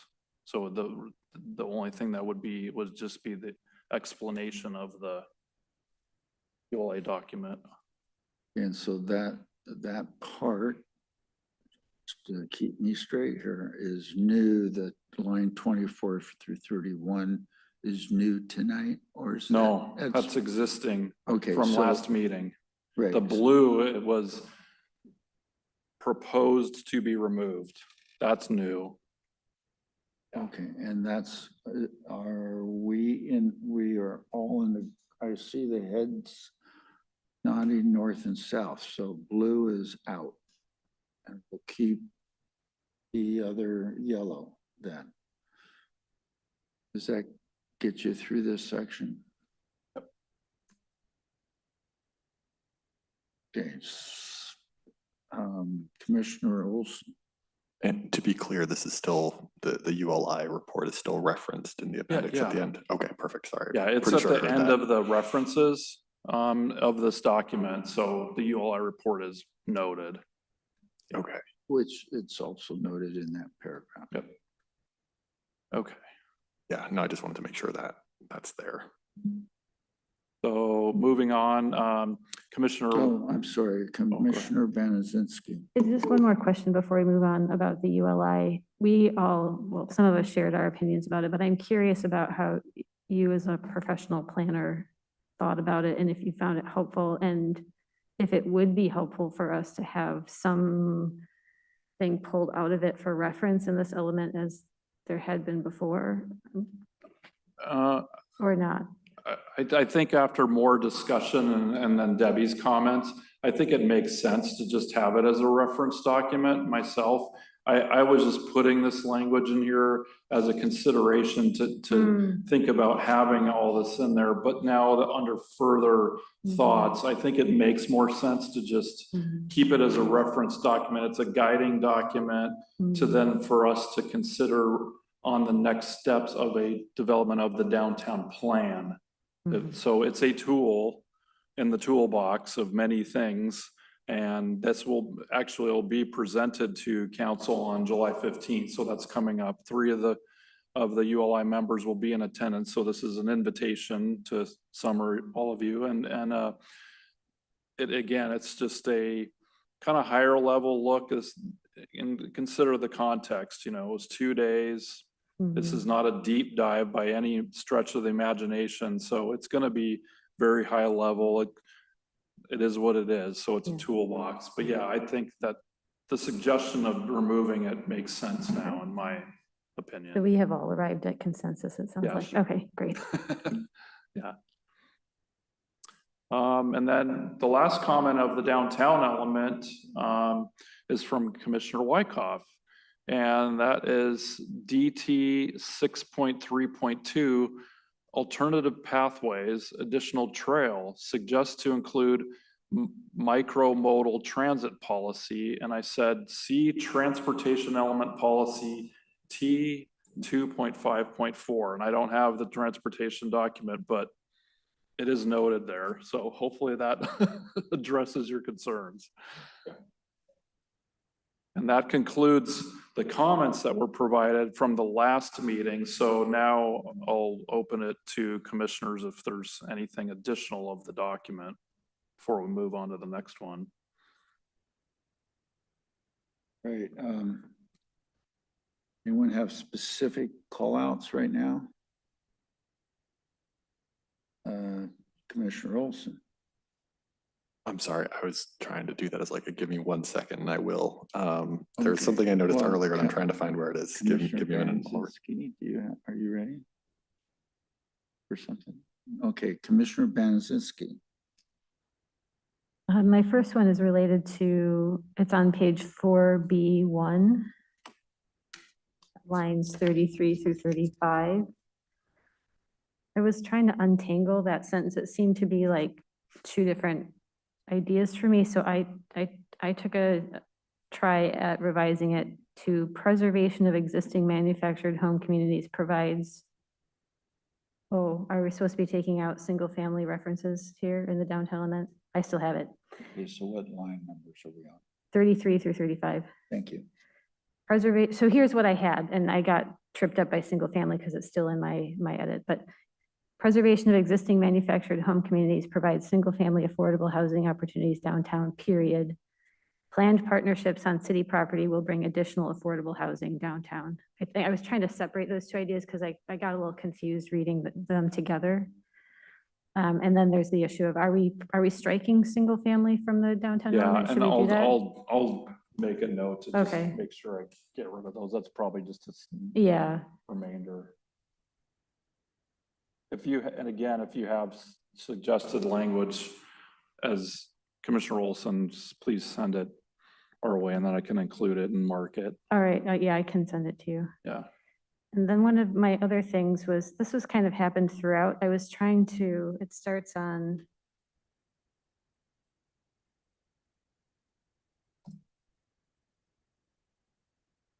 Oh, maybe it doesn't happen until we get to the goals, policies, and objectives. So maybe I'll stay up in the narrative with everyone else for now.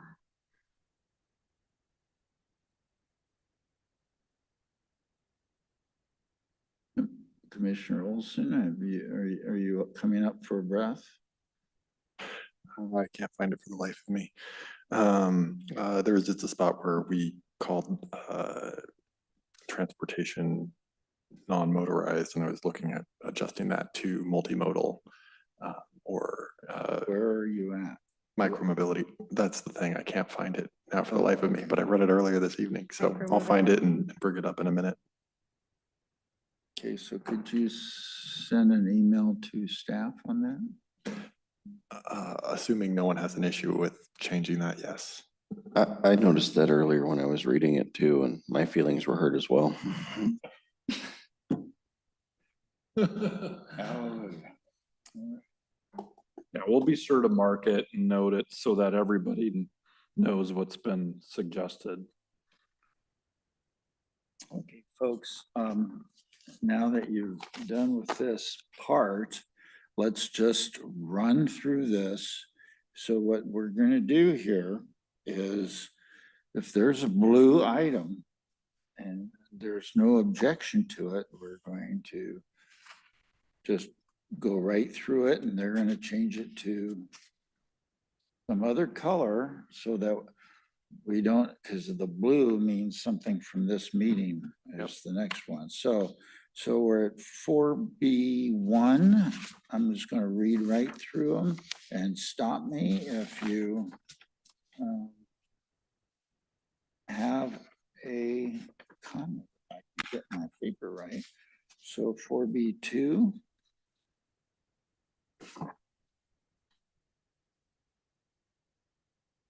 Or B3.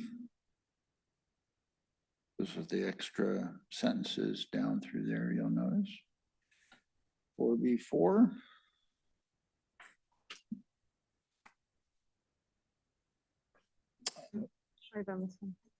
Go ahead. 4B4. So this is related to lines 1 through 5. I wondered what the theme of this section was. Is it destinations within the downtown area that are pedestrian destinations and generators, or destinations within the downtown area and adjacent to downtown that serve the same purpose? I couldn't tell if it was the former or the latter. And I asked because if it's downtown, then I think that some of these things should be removed and then consider adding the skate park. And if it's downtown and adjacent, then I would consider adding Talahades Park and Brew Row, just depending on what the focus is or the goal or the theme.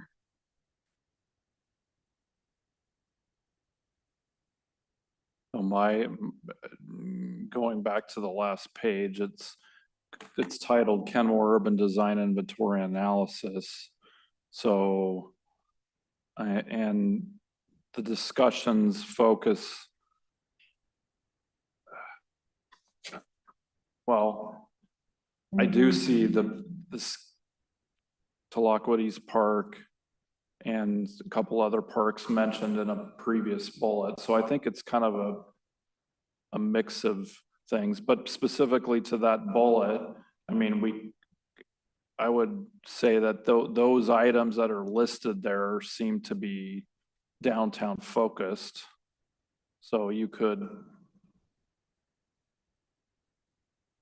add those additional elements, skate park or whatever that you mentioned. Yeah, I see a lot of people at the skate park, I think, and a lot of them I think are either walking or rolling there. And I also get the sense that Brew Row generates a fair amount of pedestrian traffic, like from one brewery to another and from the breweries to the park and so on. So is it a suggestion to add skate park and Brew Row to that list?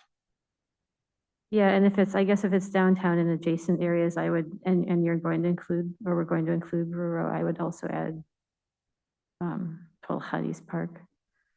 Oh. Any objection from the commission? Commissioner Warwick? I'm not objecting to it, but I'm wondering if it wouldn't serve a little bit more accurately to say something along the lines of Burkeman Trail and the businesses that surface it or Instead of Brew Row. base it, or the pedestrian businesses, something of that On the line. Burke Instead of Gilman calling out Trail. Brewery Row, include the whole stretch Uh-huh. along the Burke of the businesses that face it and acknowledge it as a focal point. Yeah, I can support that. Yeah. Staff, could we do that? Yeah. Yeah, I could say Burt Gilman Trail and associated businesses or nearby Yeah. businesses or. I did read that earlier and I was thinking along those lines, but I was trying to come up with a more cohesive way of putting it without specifically calling out Brewery Road, but I don't think anyone can challenge the fact that there is more pedestrian traffic on that trail in that zone in Kenmore than anywhere else in Kenmore. Commissioner Olson. May I suggest trail-oriented businesses or trail businesses adjacent to trails as language to use?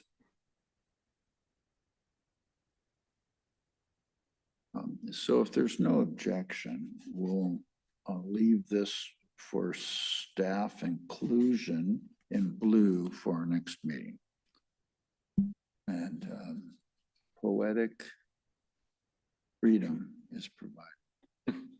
Just a good question here. Do we need to specify in line 7 through 9, I believe, on page 4B4, specific streets where sidewalks have been added? I mean, I suspect that more and more sidewalks and bike lanes will be added as time goes on. So is it possible? Do we need to specify 68th Avenue and Wayne Drive?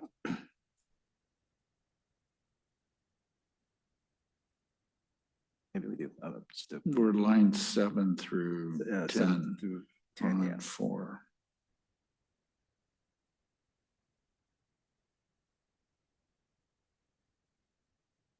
I think these were just mentioned in the context of the adjacency to downtown. I mean, these are noted as an improvement as part of the transportation improvement or capital facilities improvements, but I think in the context of their importance to downtown, I guess that was the intent of this, but this was language that was in the last iteration, so, but that's whether or not to keep it in there or not. That makes sense to me. So, yeah. So I believe we just did 4B4. So I think we're past 4B5, if I remember right. Should have marked them off. So 4B6.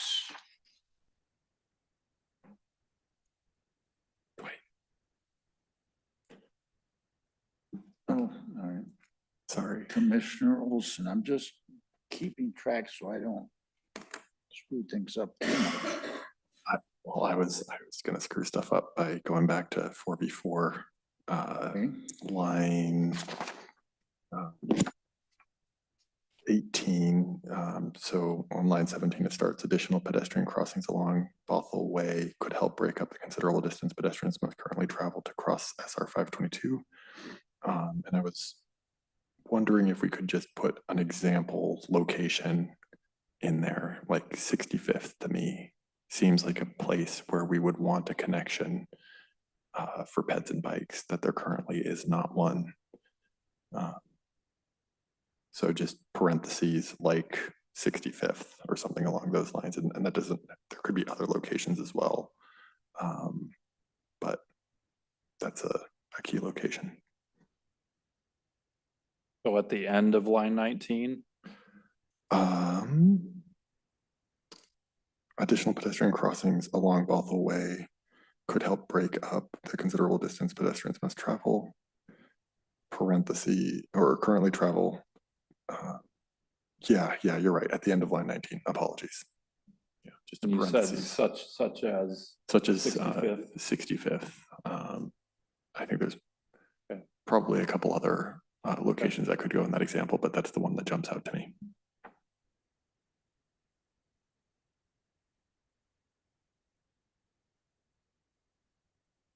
On a similar topic, I do have to say that the one thing I did like about the ULI report gives me more impetus to work harder toward a pedestrian crossing over 522.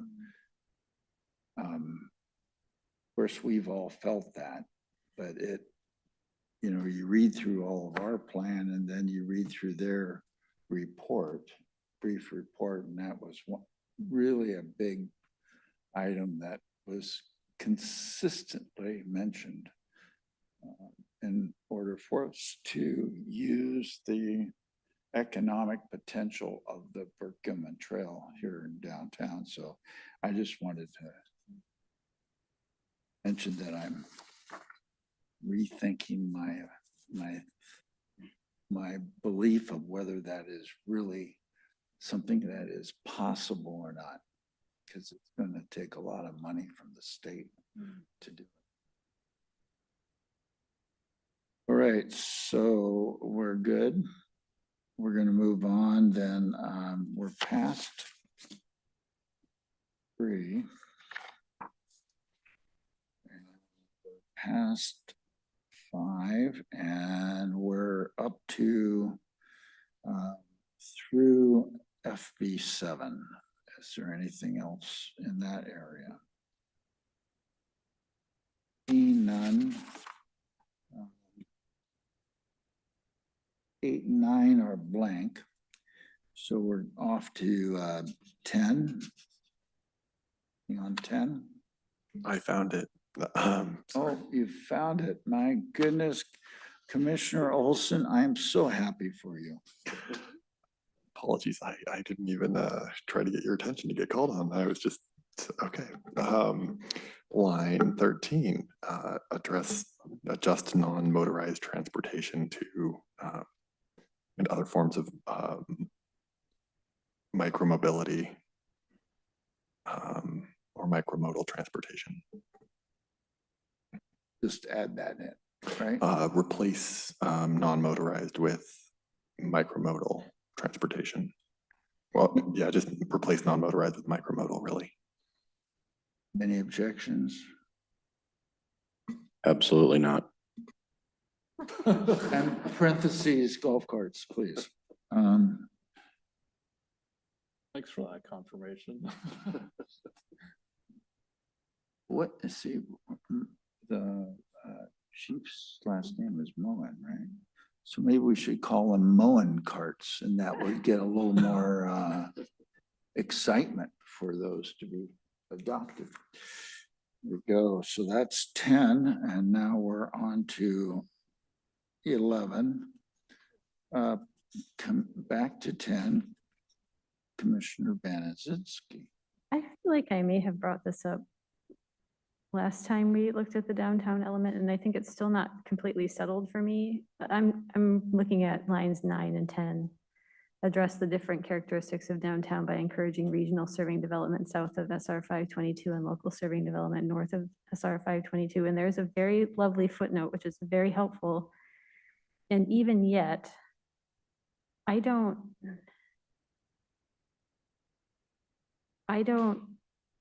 feel like I have a strong grasp on why it's so important to separate those two and why that's such an important distinction that they be kept separate.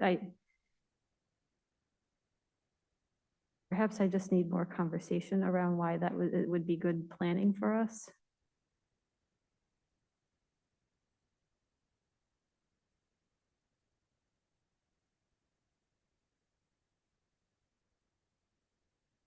This was in the original downtown document, so I'm not quite sure on the context or the downtown element. I think it was going back a few years now, but I think because of the large parcels on the south side of 522, that's where it's looking. There was an opportunity sort of for larger scale development. Have more of a regional focus, but on the north side, particularly in the northwest quadrant, was that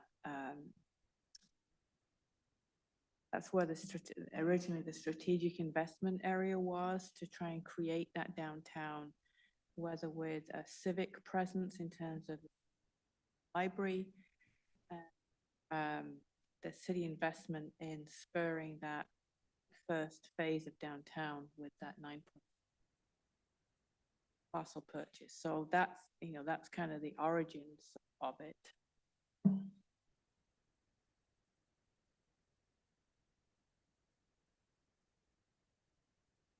Commissioner Olson. Yeah, I guess when I read that, my first thought was kind of just the types of businesses that we have south of 522 tend to be more regionally focused. Like I'm thinking plywood supply, architectural salvage, the asphalt plant, stuff like that. And I guess my thought on this particular item is I don't necessarily know that we need to. I don't necessarily want to discourage local uses south of 522 just because they're south of 522. I think emphasizing that tends to be a better location for regional uses may be the case, but that doesn't mean we shouldn't start constructing more locally focused developments. Don't have language on it, but that's just kind of my 2 cents. Especially because they do have larger parcels, and in some ways that could make that type of development easier than what we're seeing on the north side. Yeah. Commissioner Banzinski. Maybe the question I'm dancing around that I don't quite have words for yet is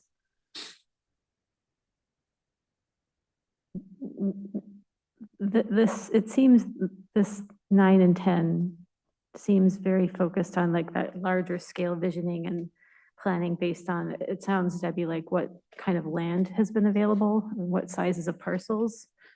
And I understand that. And at the same time, I'm also kind of wondering if it makes sense going forward to start just letting development that will happen where it happen in a more incremental way instead of such a trying to fit it into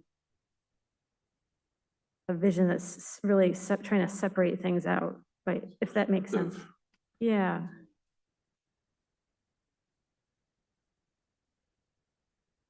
I think what you're saying is basically we want to encourage development of all, wherever that may occur. Yeah, right. Yeah. Yeah.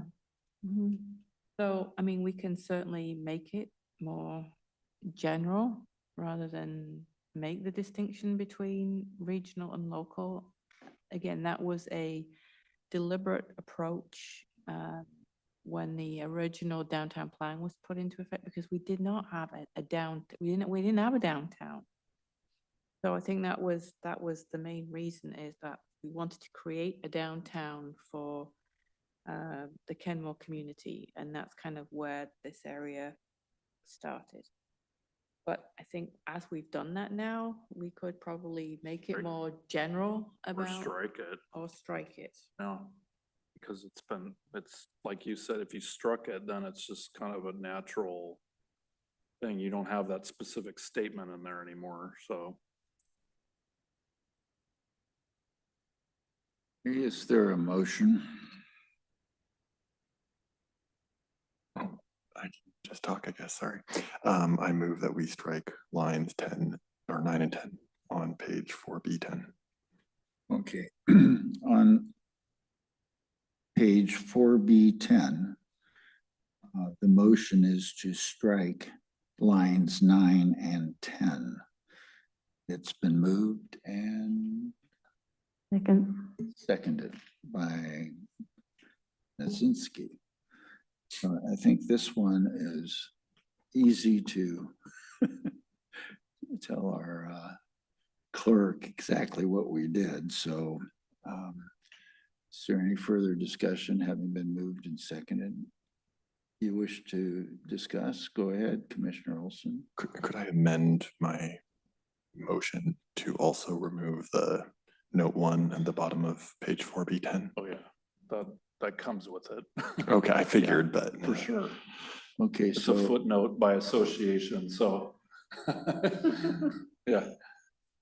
Okay, so, yeah, the footnote goes with it, right? Okay, so, Madam Clerk, what the motion has been moved and seconded, to strike, 9 and 10 and its related footnote on page 10. FB 10.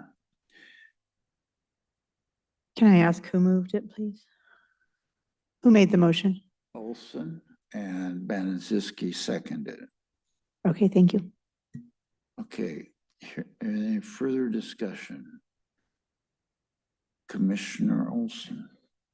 I would propose that we add, on the create an interconnected system of trails, sidewalks, bikeways. and open- Please state you're gonna add words or are you going to change a line? I was proposing adding some language to line 27 on page 10, or amend, I guess. That's a separate, the chair rules, that's a separate amendment. So you need to make that separate line. Oh, apologies. I didn't mean for it to be as part of the last change. This would be a separate change. You're right, because it's in a different bullet point. Yes. And I don't want to confuse the commissioners or our clerk. So let's stick to 9 and 10. And that's the motion before us. Is there any further discussion? Hearing none. All those in favor, aye. Aye. All those opposed, nay. Ayes have it. The motion is adopted. Okay, Commissioner Olson, Got ahead of what myself would you there. like to do? On page or line 27, page 10, create an interconnected system of trails, sidewalks, bikeways, and open spaces in downtown. I propose a motion to strike system and replace with networks or network, and then have add shared use paths to the parentheses. So it would read, create an interconnected network of trails, shared use paths, sidewalks, bikeways, and open spaces in downtown. Did the clerk catch that right?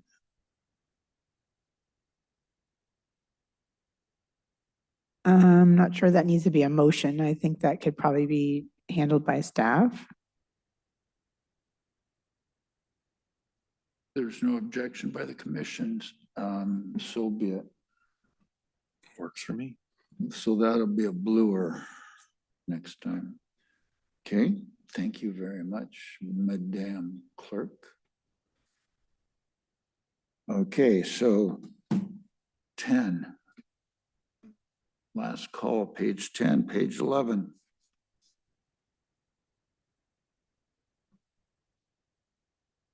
No comments, page 12.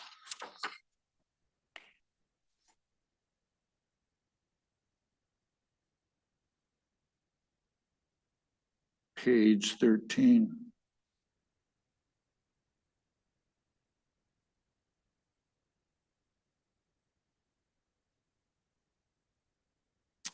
Page 14.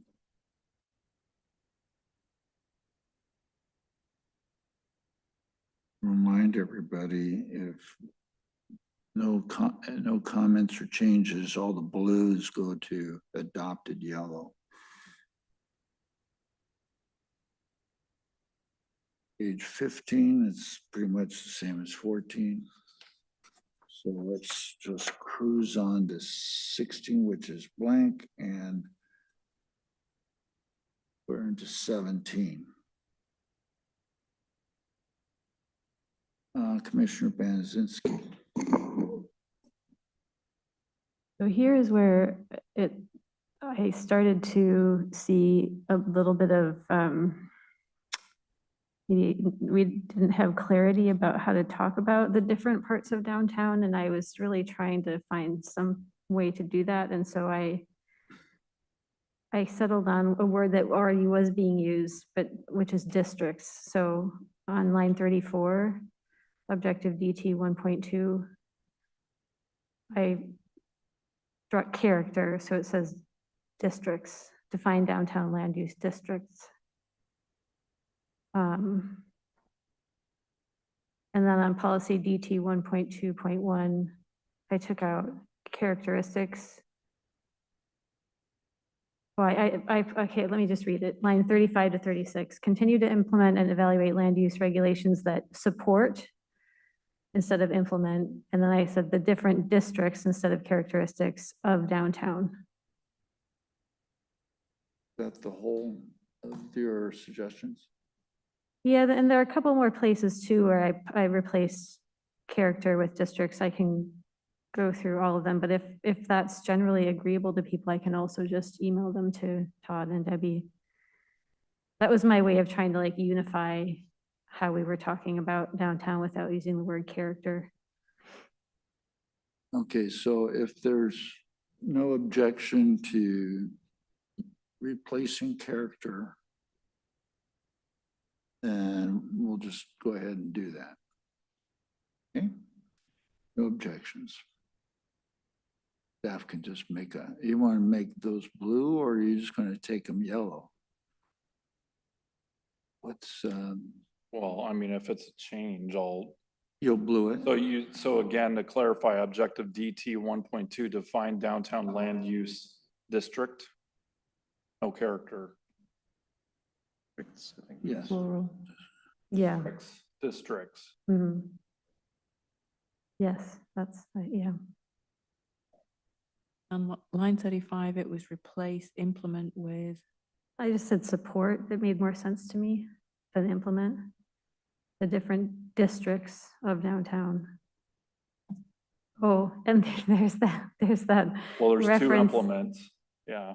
There's that reference to regional serving development south of down 5 SR 522 and local serving development north of SR 522, which I did highlight for myself again.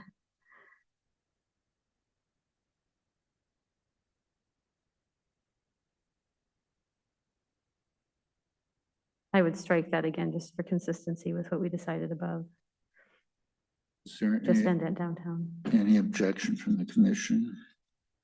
Then so be it, and we'll leave it to staff to blue it up.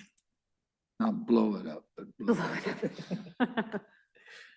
Okay, so that brings us to, we just finished page 17, we're on to 18. And you talked a little bit about 18 there.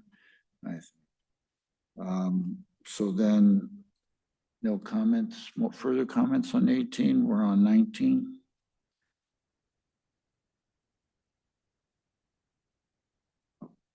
Commissioner Olson. The iPad died and does not seem to be charging, so I can't actually tell which page it is, but we just scrolled by it. I believe it was the previous, if we don't go up one page from what you're showing right now, on line 33, page 18. Where's line what? 33. Yeah, okay. Page 18. Blue. Right. The blue, where it's strategically, financially feasible.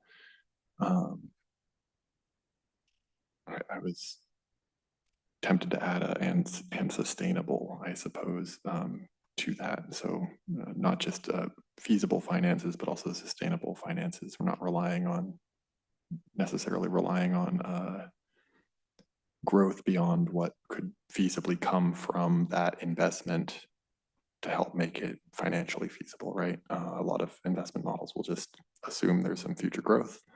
And I would rather just have that growth be connected to whatever that investment is. Where do you want sustainable inserted? The very end. The very end, yeah. Where strategically, financially feasible and sustainable. Okay, any objection? So ordered. Got rid of blue and now you inserted blue. You were trying to get rid of blue, Chris. Oh, Chris, I'm just looking at you. you got me.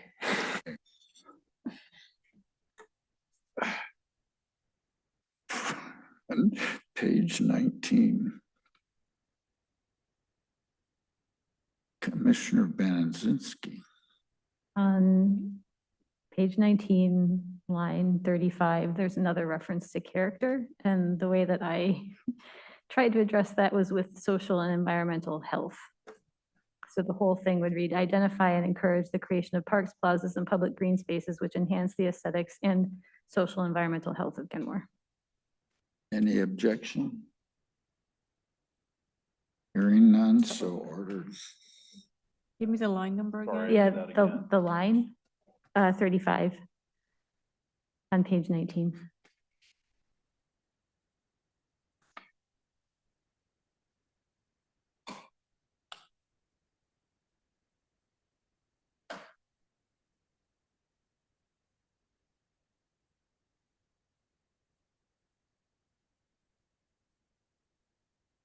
Sorry, can you repeat that just one more time? Sure. Do you want me to repeat the whole policy? Well, just the part that you amended or, So on line 35, there's the word character. Yep. I replaced character with social and environmental health. got it, okay. All right, thank you. Oh, wait a second here.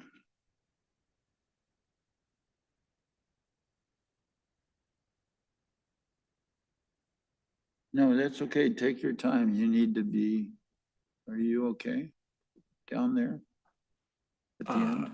Yeah, I think I'll be able to follow along on the screen. It's just not charging for some reason. He can't reference his materials, so. We can try it. Thank you.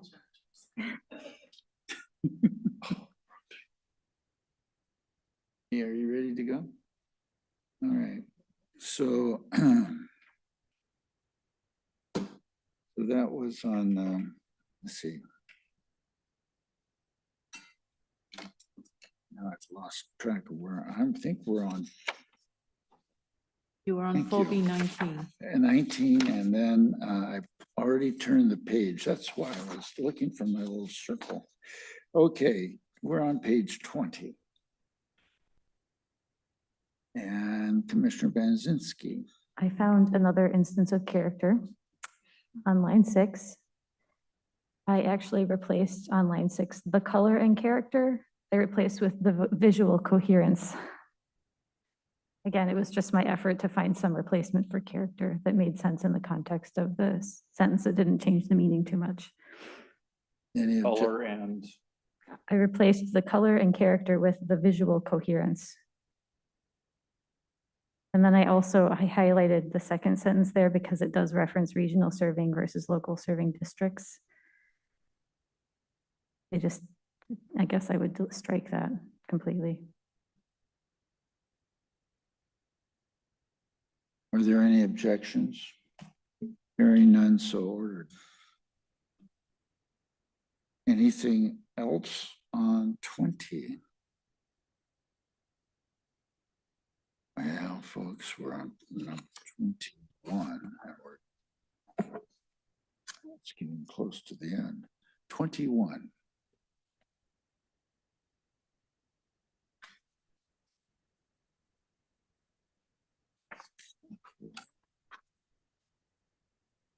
Yeah. 22. Thank you. Lost my sheet. Oh, there we are. 22. Commissioner Beninzinski. This is a thought I had in reference to line 15. It says strength, it's a very small change, but it seems significant to me somehow. Strengthen the connections between downtown and the neighborhoods is what it reads now. And I wondered if we change the to other, if that would recognize that people actually live downtown, that it is a neighborhood in the sense that people live there. That might be something that the commission might want to discuss. I don't know if that's how we want to think about downtown or not. Any objections? So ordered. Still on page 22. We are now leaving page 22 and going to 23.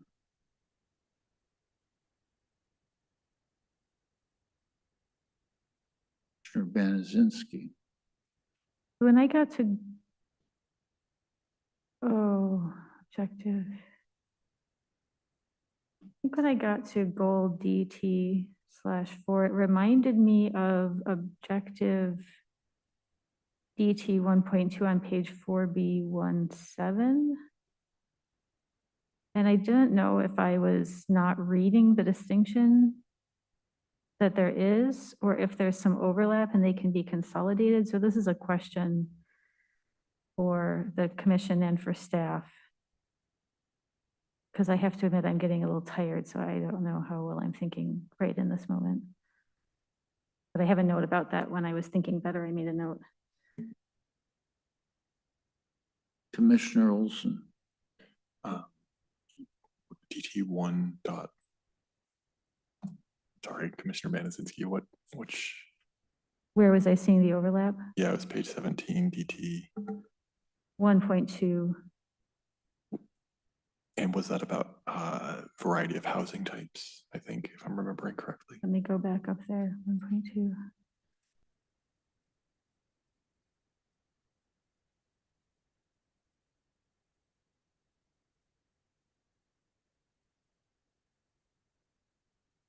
That was defining the downtown land use districts. Yeah.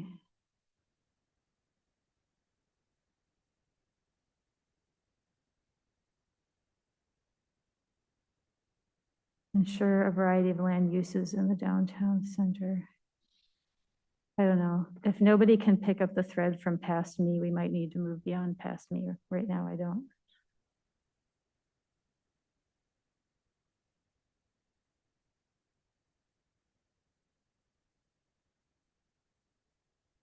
I don't have any comments on that right now. Okay.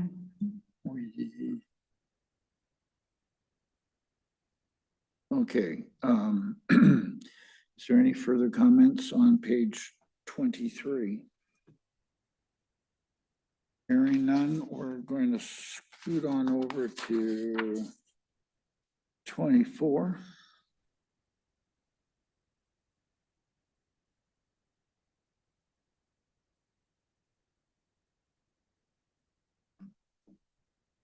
And 25.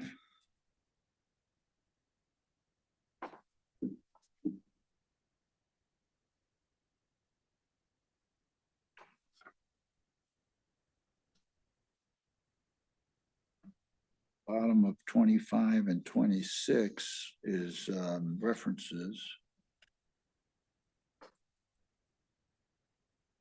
And that.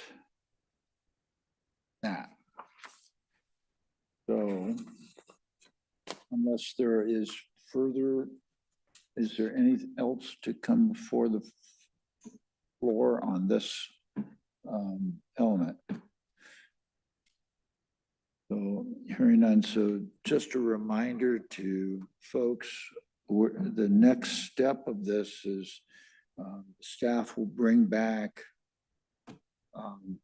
a yellow version with blue items that came from this meeting only. Now, there are a couple specific topics that we asked the staff to draw up a recommended amendment, and those will be in blue, and I'm sure they'll want to chat with us and point that out with us. If you have, we are now to this time since we've gone through this twice through. If you have a concern about any item in this element, please come prepared with a proposed amendment. Doesn't necessarily mean it's going to be exact, that it's going to be adopted as is. The staff will, and that's the other thing I would also ask is that please, if you're looking at an amendment, you can give the staff a call and have them help you out on that if you think you need some help. Because our goal will be to finish this in 30 to 40 minutes next time we see it, and no more than that. we're done working and this is over, except for the minor details that we talked about. Any objections? So ordered. When are we gonna see this back again? I know you don't want us to see it back. I mean, my hope was to have a hearing scheduled. I mean, Oh, the next thing will go fast, so.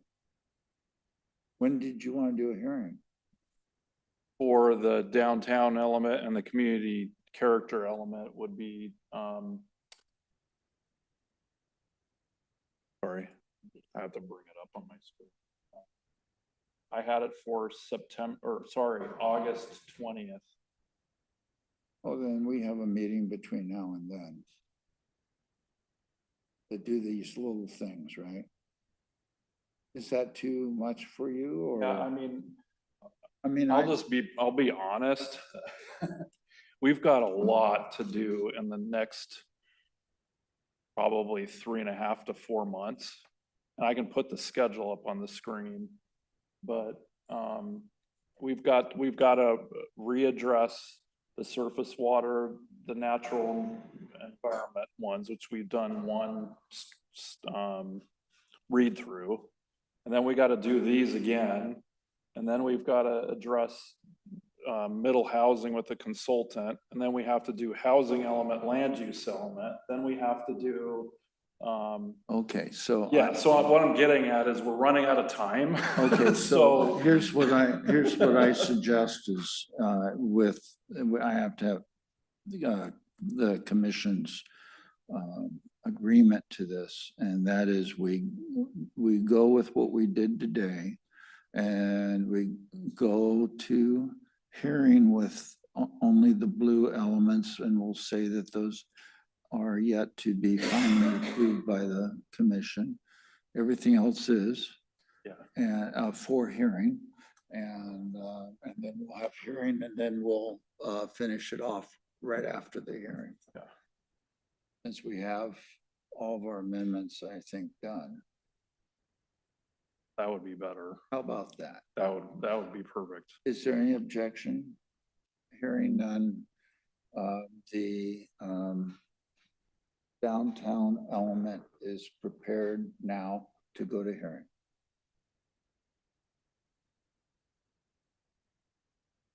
So we have one additional element to go through tonight, but I need to get a poll from the commission on if you want to continue or.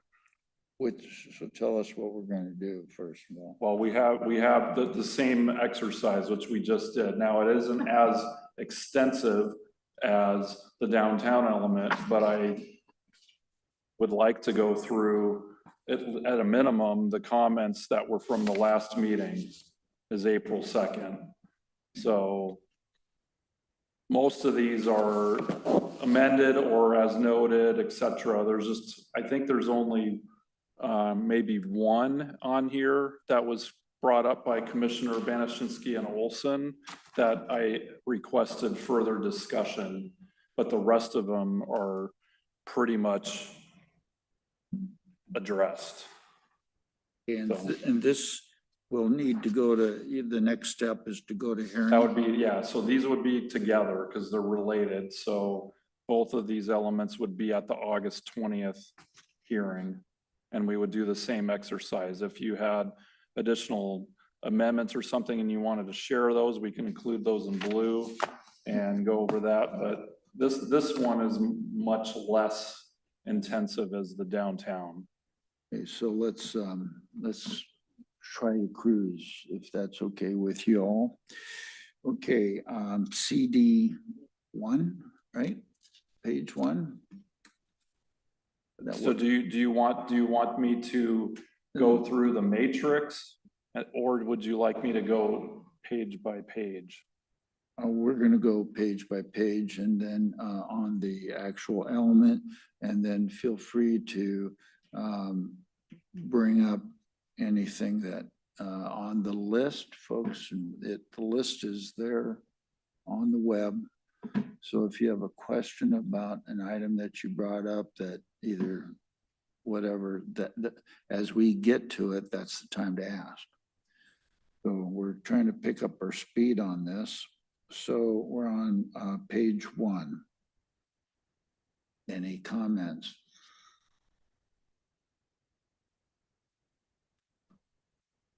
Certainly, Todd, if you see something that was mentioned on the notes that you think deserves a comment, feel free to do that.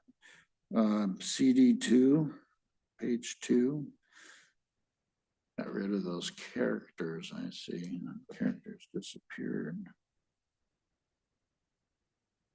I think there's 5 of us up here though. CD3.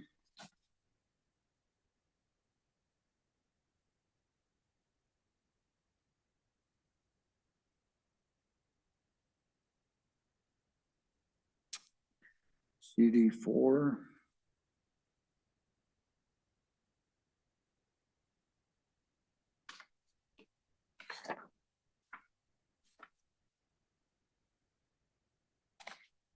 CD5.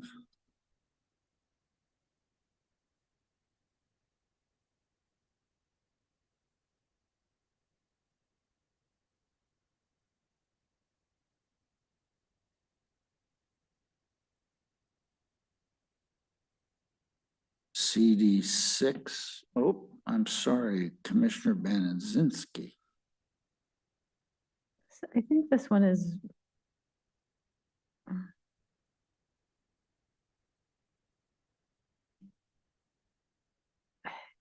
I think that this comment is related to objective 8.2, maybe. We have a lot of good direction to encourage the use of native plants. It's in, for example, one of the policies in the objective just above. But I don't know how well we think about that with our streetscaping. I feel like I'm still seeing a lot of non-native plants being used there. And I know that there's a list and I know it's filled with plants that are easy to maintain in those conditions. And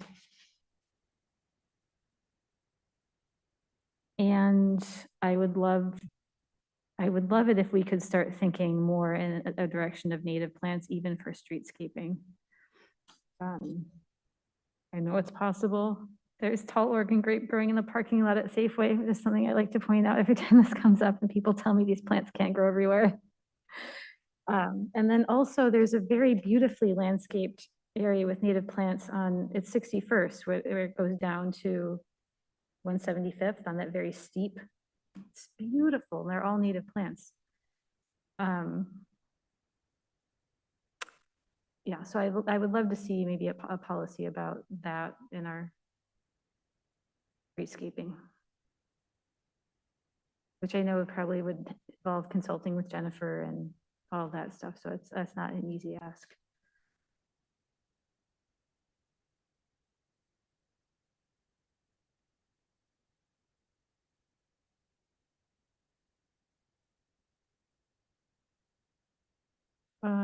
I don't know. How would you be willing to check in with Jennifer and see how she reacts to that idea? Or what do you think the best thing to do would be? It could be, I mean, you could propose some language or you Propose a could, language. and then we could bring it back to the Okay. commission. Similar situation with downtown. Why don't I do that? Yeah.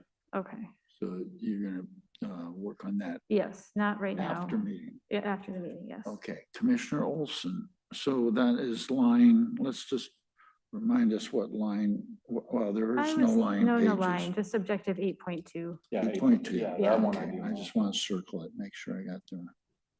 Okay, Commissioner Olson. This is just a quick comment while we're on that subject. I'm glad you pointed this out. I'm reading that and I really don't like the term biomass. Bindweed would add a lot of biomass to our built environment, but it would not be, same with ivy and a bunch of other invasive plants. But yeah, wordsmithing on that to come, so. Any further comments on page 5? Okay, CD 6.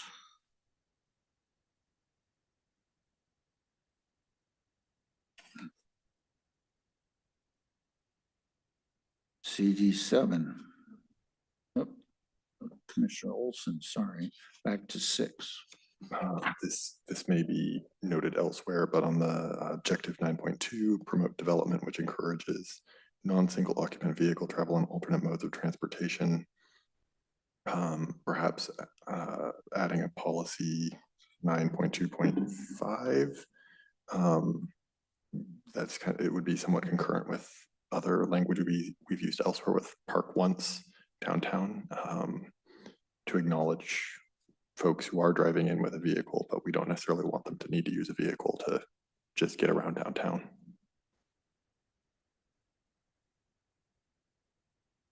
Okay, so is that a change? You got Proposed a policy to incorporate the city's goal to have a park once downtown as part of the non-motorized or not non-motorized multimodal transit option. Okay, any objections? Hearing none. Okay.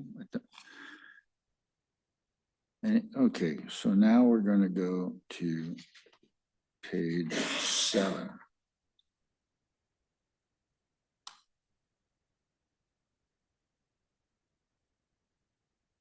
Hearing none.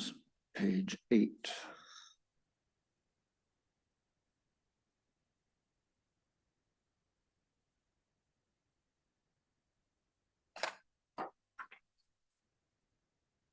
Page 9.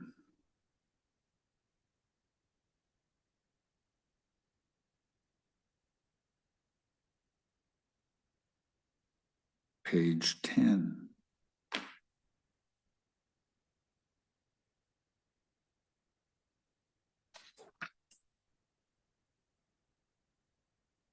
Page 11.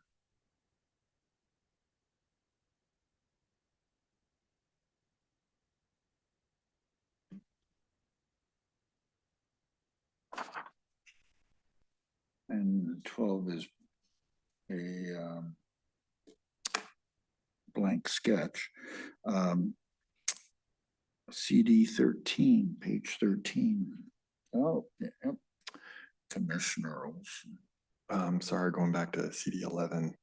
Objective 11. Yeah, objective 12 point, is that a, yeah, 12.4.1. In the define the primary entrances to the city as follows. Are we able to add the Burke-Gilman Trail to that? So your motion is to do an F. Yes. Add the language requiring Burke-Gilman Trail. Yeah. Yep. Okay. Is there any objections to that? Hearing none, it's adopted.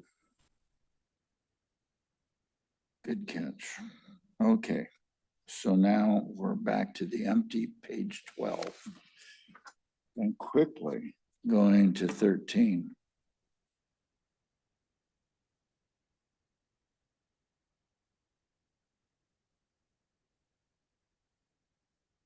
Commissioner Benzinski.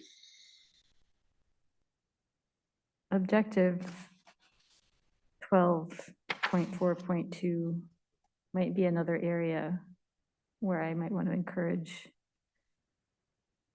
street trees and native vegetation. I know there are all sorts of issues with street trees, but I may just take a crack at something here as well.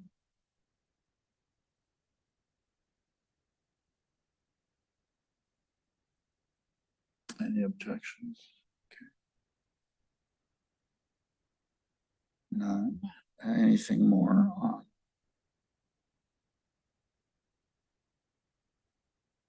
13? Seeing none, we're on to 14.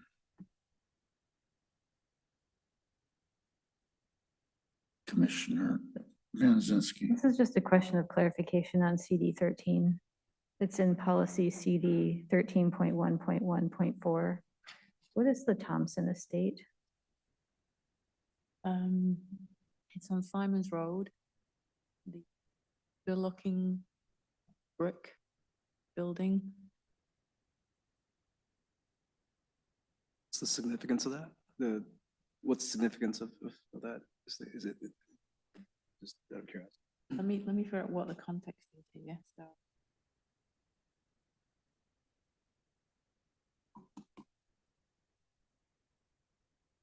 Thirteen point 1.4, it's on page 13.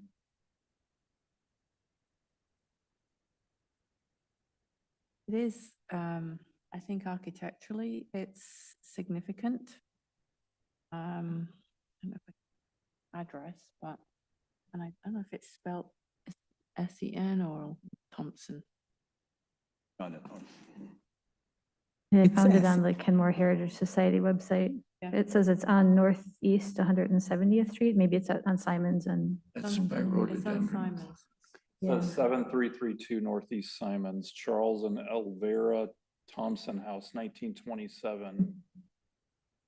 Known as the Wild Cliff Farm, elegant country home of French provincial style. Huh. So it's a building of historical significance. I'll have to look more carefully next time I'm It's there. almost 100 years old. Wow. Thank you. The Inglewood Club, That said 100 years old. said it used to be, they used to have 27,000 blueberry bushes. And they shipped 40 tons of blueberries annually under the Wild Cliff Farm label. That's what it said. So there you go. Learn something new. Kenmore, the blueberry capital of the world. All right. So do you want us to do, we're done with 13 and 14. So, right. So the implementation strategies we do or don't need to do. Look at that. No, I mean, we didn't have any changes to it after Debbie and I reviewed it. Okay, so then there's no objections to that. Okay, so that, wow, through CD 15, by the way, is there any other comments that the staff wish to make us aware of? So the only one that I noted again in this last, oh, I see. It was the regarding the character as, so this one was brought up by Commissioner Banashnitzky and Olson. Align the references as neighborhood character was changed in other elements. Language should be more inclusive, concern about using the term character as gatekeeping. I said discuss at meeting, and that was the only one. So I don't know if you have any additional thoughts or suggestions on that, but that one might have been already addressed. I know we've removed some of that. We've removed the character language in there, but I don't know if there's anything else that was of concern to either commissioner or the commission as a whole. Everything else was listed as amended as noted or changed, so that's it. That's the last one. Yes, Commissioner Wyckoff. I'm wondering, it's the paper that I gave you guys, and we were talking about possibly putting it into implementations. Would that be in the list of implementations on CD 14? At the very end of where we just were? Implementation strategies? Is that what you're talking about?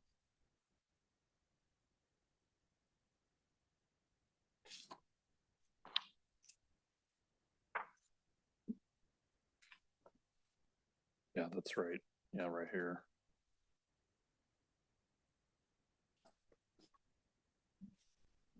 So Could be, yeah, I mean, I don't know. We. Brain's about to switch. It Yeah. turned off. I'm with you there. So we can take a crack at looking at an implementation measure. Aggressive, I'm not gonna be able to come up with it Yeah. right now. I just don't want to lose a window of opportunity if this makes things more efficient for that process. Yep. Any further comments on community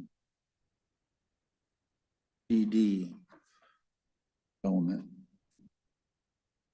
Okay, so what I propose is that we go with what we did tonight, as we did the last element, downtown element, that we're done with amending it. Anything that's left out will, yellow will turn to normal, and tonight's will be blue. And I'll provide, if I think we've done this in the past, is I'll have the edited version and I can have a clean version for the purpose of what's gonna be part of the hearing. So we'll have two versions. I think we did that in the past. Yeah, I think that makes sense. Okay, so, right, and, Yeah. but the only blue left. is Only the- blue left is from tonight, yeah. That's correct. Yep, And Yeah, I got otherwise, that. it's yep. clear. All right, and then if one of those items that is blue is of particular importance to you, please contact Todd. Yeah, please give me those so that I can include them into the documents, and then we'll make sure.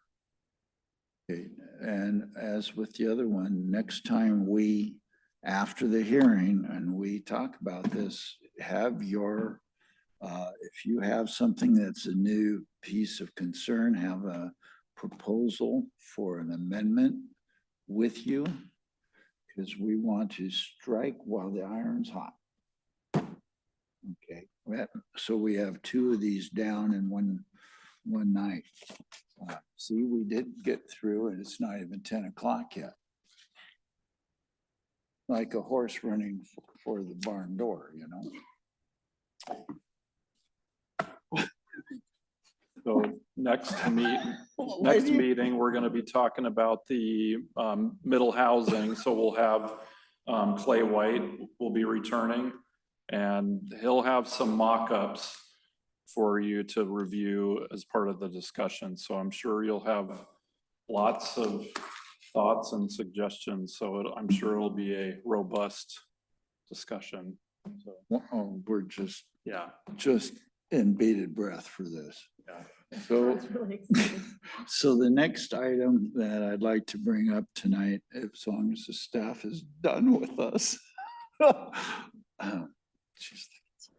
I mean, you always might need us to look at something else, you know. We did one element in 20 minutes. I mean, you just, well, keep us up on we're on a roll here. So I sent an email to everyone that we were going to look at a date for a party. And You want this on the record, or do you want to close yes, the on the meeting? record. Okay. because it's going to turn into I think you got that email, right? Yeah, it'll turn into a potential quorum notice. So anyone want to propose a date? Because it can't be a Tuesday night.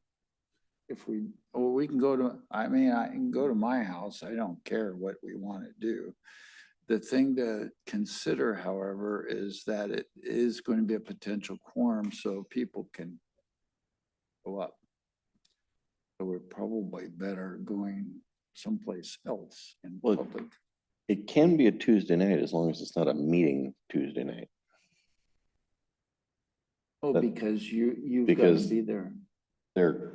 They closed an hour ago, Oh, I see. We have to do it earlier, like, right?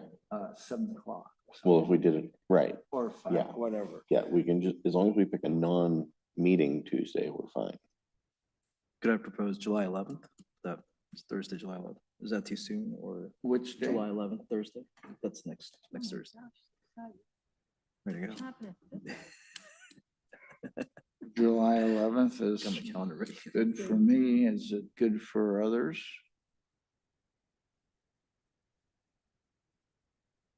Well, we could do it. What time do people feel like? If we're talking about it, my location, just be aware we have open mic that night that starts at 6:30. There'll be music, if that's festive for anyone, or bring your ukulele. Or we could what? Or we could wear raincoats and sit outside too. Okay, what are we? I think I'm good. I'm good for the 11th. The 11th, okay, at the tap room. And then if you need anything harder to drink, you just walk across. So what time, what time was that at? What time should we suggest? What, 5:30, 5? 5:30 is good. 5:30, yeah. So 5:30 would be start time. Okay. 5:30 at the tap room on July 11th. And Madam Clerk, would you please notify, how that this is potential quorum? I will do it. Well, we have to because there's more than 4 of us together. Any, I think, guys, going downhill quickly. Anything else for the good of the order? Oh, Okay, I have, I wish everybody was here, but I don't want to bring this up at as a new thing coming up at our little party. I propose, as most of you should know, I cannot be chair after December 31st. All right, can you go up to the mic? This seems important. Can you get to the Only mic? since you asked me to. So most of you know that according to Kenmore code, I cannot serve another year as commission chair. So as we're looking at things, we're all going to be serving through the end of next year. Nobody's term is up this year. I was just trying to find that actually. Well, I know we, 1, 2. Are you looking? It's in the planning commission. I think there's a file called like 1, 2, 3, 4, and you've terms and. Saw you've only been on. I thought mine was right? up There are 3 at the end of I the think year. I think we have a couple up. Yeah. There are 3 terms that are up. Well, this is my This second. year. Yeah, Commissioner Codry, Commissioner Vanderlyn, and Commissioner Wyckoff. yeah. You're up this. I'm up at the end of this year. Oh, And I'm actually not planning to renew because I'm taking on a presidential role for the Rotary, which adds a bunch more meetings. Oh, man. And I've been getting pressure for 10 years to take that role, so. Yeah. Okay, so my idea is vanished then. We can't suggest something, but the other side of it, and since it's usually unlikely that brand new people, commissioners become chair right off. And I was also going to suggest that if you're interested in being chair next year, that we should, do some sharing of just to get if you feel what you're doing and how you're doing it and questions, and all, because I'd like to see a smooth transition before I take a long vacation January 1st. So anyway, that Do was my I, thought. can I ask, are you going to renew or are you just stepping down as chair? Oh, I have to step down as chair. But you'll still be on the commission. Yes, I will. Perfect. Have to step down. I don't have a choice. So there. Okay, well, I thought you'd been on only 2 years. This will be the end of my third. Wow. Time flies. I can't have a gavel in both hands. Oh, Rotary president's a lot of work. Yeah. Oh, my goodness, I can't, just the thought of it. And Rotary does great work, but it's a lot of, being the president's pretty tough. So anything else? Gonna protect the world tomorrow? Thank you. Bright and early. That's right. So well, it is now, after 2 elements done, it is 10:08 and the meeting is adjourned.